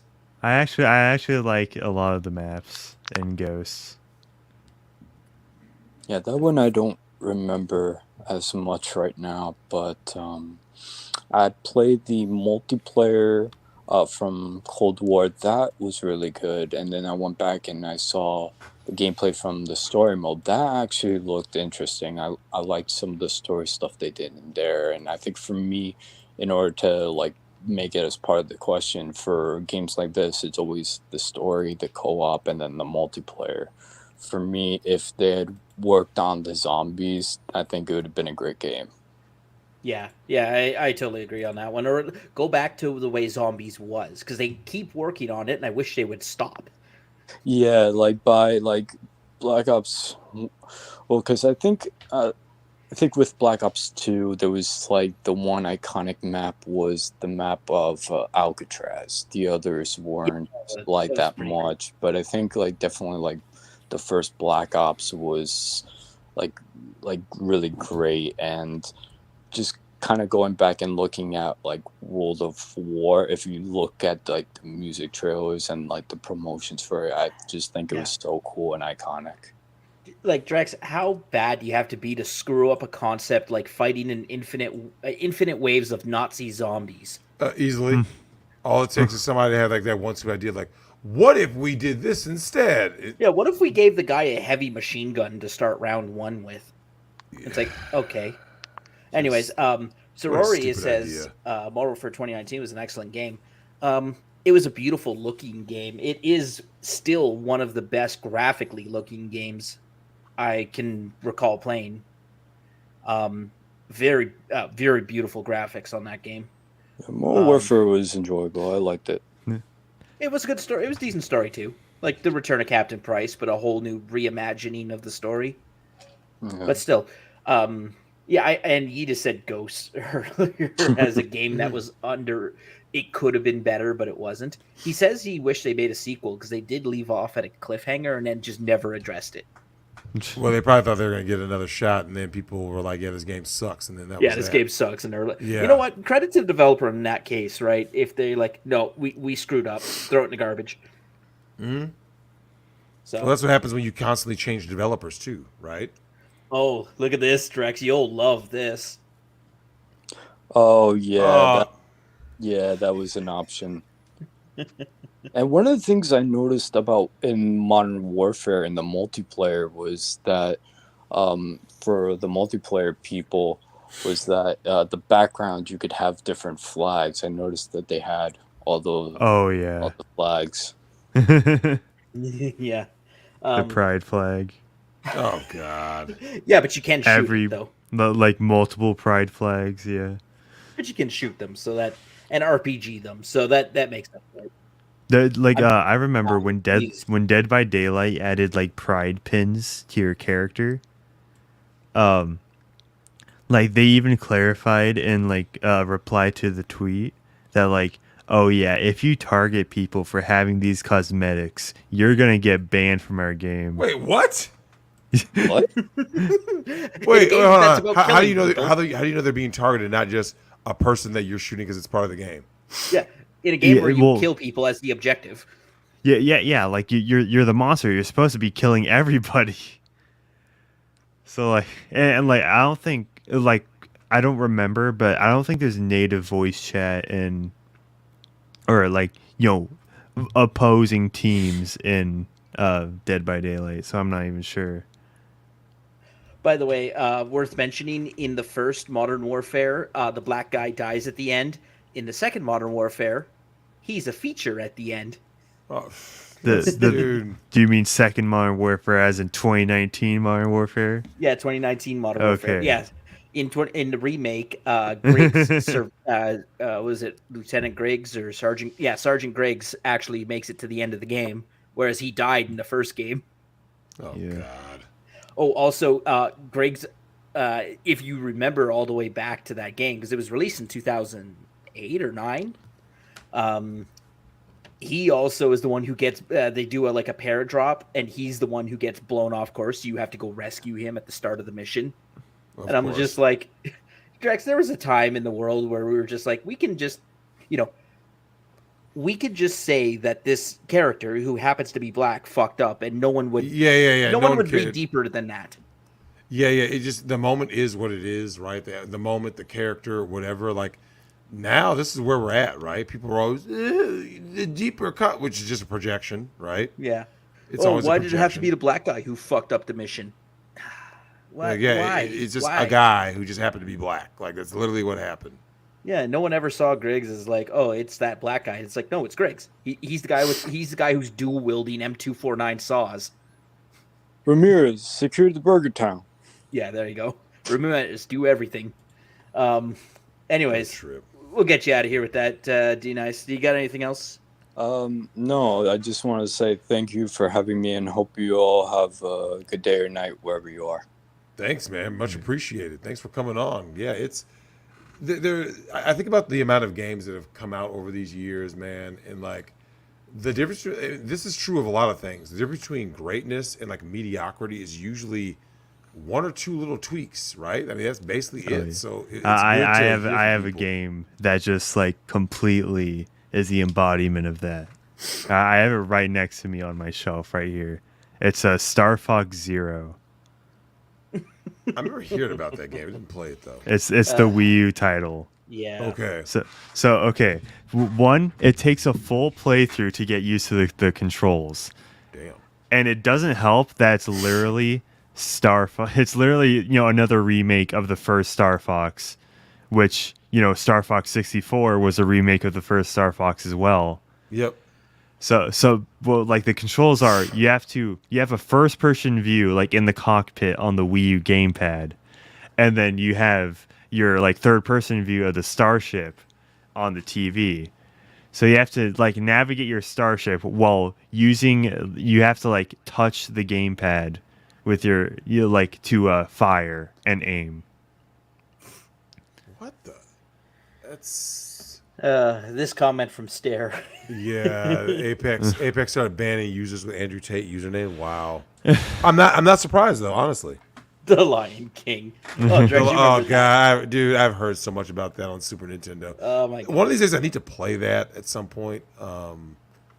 It's a game that's always been do a on my retro list. game stream sometime. Just Yeah. Oh God, like I'm trying to make it work that I'm in Minnesota for the midterm elections. And if that's the case, I will bring all of my recording and gaming equipment with me. Yeah, We'll because you're figure- not going to be leaving for a few days. Yeah. Yeah. As the city's burned down. Oh, I'm staying as far away from downtown Minneapolis as I can. Always the smart thing to do, right, Drex? I wouldn't suspect anything to happen though. No, I mean, I don't it's think funny to joke there's not gonna about, be a but red yeah. wave. I promise. Well, at the same time, too, like, it's November in Minnesota. Like, it's too damn cold. Everyone go back inside. Yeah. It's too cold to be like out doing stuff. So it's like, yeah, I'm good. People are just gonna. But they're anyways, I'll see if I can make that work, and if so, then I'll stop by and because I mean the last time I went to Minnesota, we did Cuckold Simulator. We Yeah. streamed that. We did the Sneeder cut. Yeah. The So- fact that that's so many people's real life, man, that's pitiful. Well, and I mean, we haven't even touched the DLC that he's done. What 3-4 DLCs since then? Yeah, I remember he had it, Will Smith. Yeah, Will Smith. He's done a Hunter Biden update. Oh God, Hunter Biden. So, yeah, we might revisit that. Well, like I said, we'll figure it out. It's a couple of months away. We'll try to figure that out. I don't know, Matic. Any closing thoughts before we sign off for tonight? Yes, subscribe to me, Manic the Manic Mechanic. Short and sweet. All right, For Drex, you real. got to get some Claritin, man. Dude, so my allergies recently have just gotten completely out of control, man. It's gotten just worse and worse. So it's like I might have to go get the shot like Nick does. Usually, Imagine just, like, being allergic to heat. So, Yeah. like honestly, his life has got to suck so much. right. I'm glad. Yeah, he mine's just like manages flaring it, up but for like I'll be good all day, and then out of nowhere it'll just flare up. I'm like, oh, so yeah, I'm about to get off here and go get some stuff. So, All right. Peace out. Stay toxic, Kings. stay frosty, everyone. All right. Should I hit end broadcast? No. I'm gonna do an outro and then Okay. just see you later, Manic. Appreciate you. Yeah. By the way, you should watch my newest video. I'm speaking to the audience, but that does apply to you too. Well, you also spelled subscribe wrong, so I don't know how Did I? much I want to believe you. Subscribe. Subscribe. Okay. Yeah. What have you done? All right. I'll just leave in shame. All right, let me play the outro and get everyone out of here.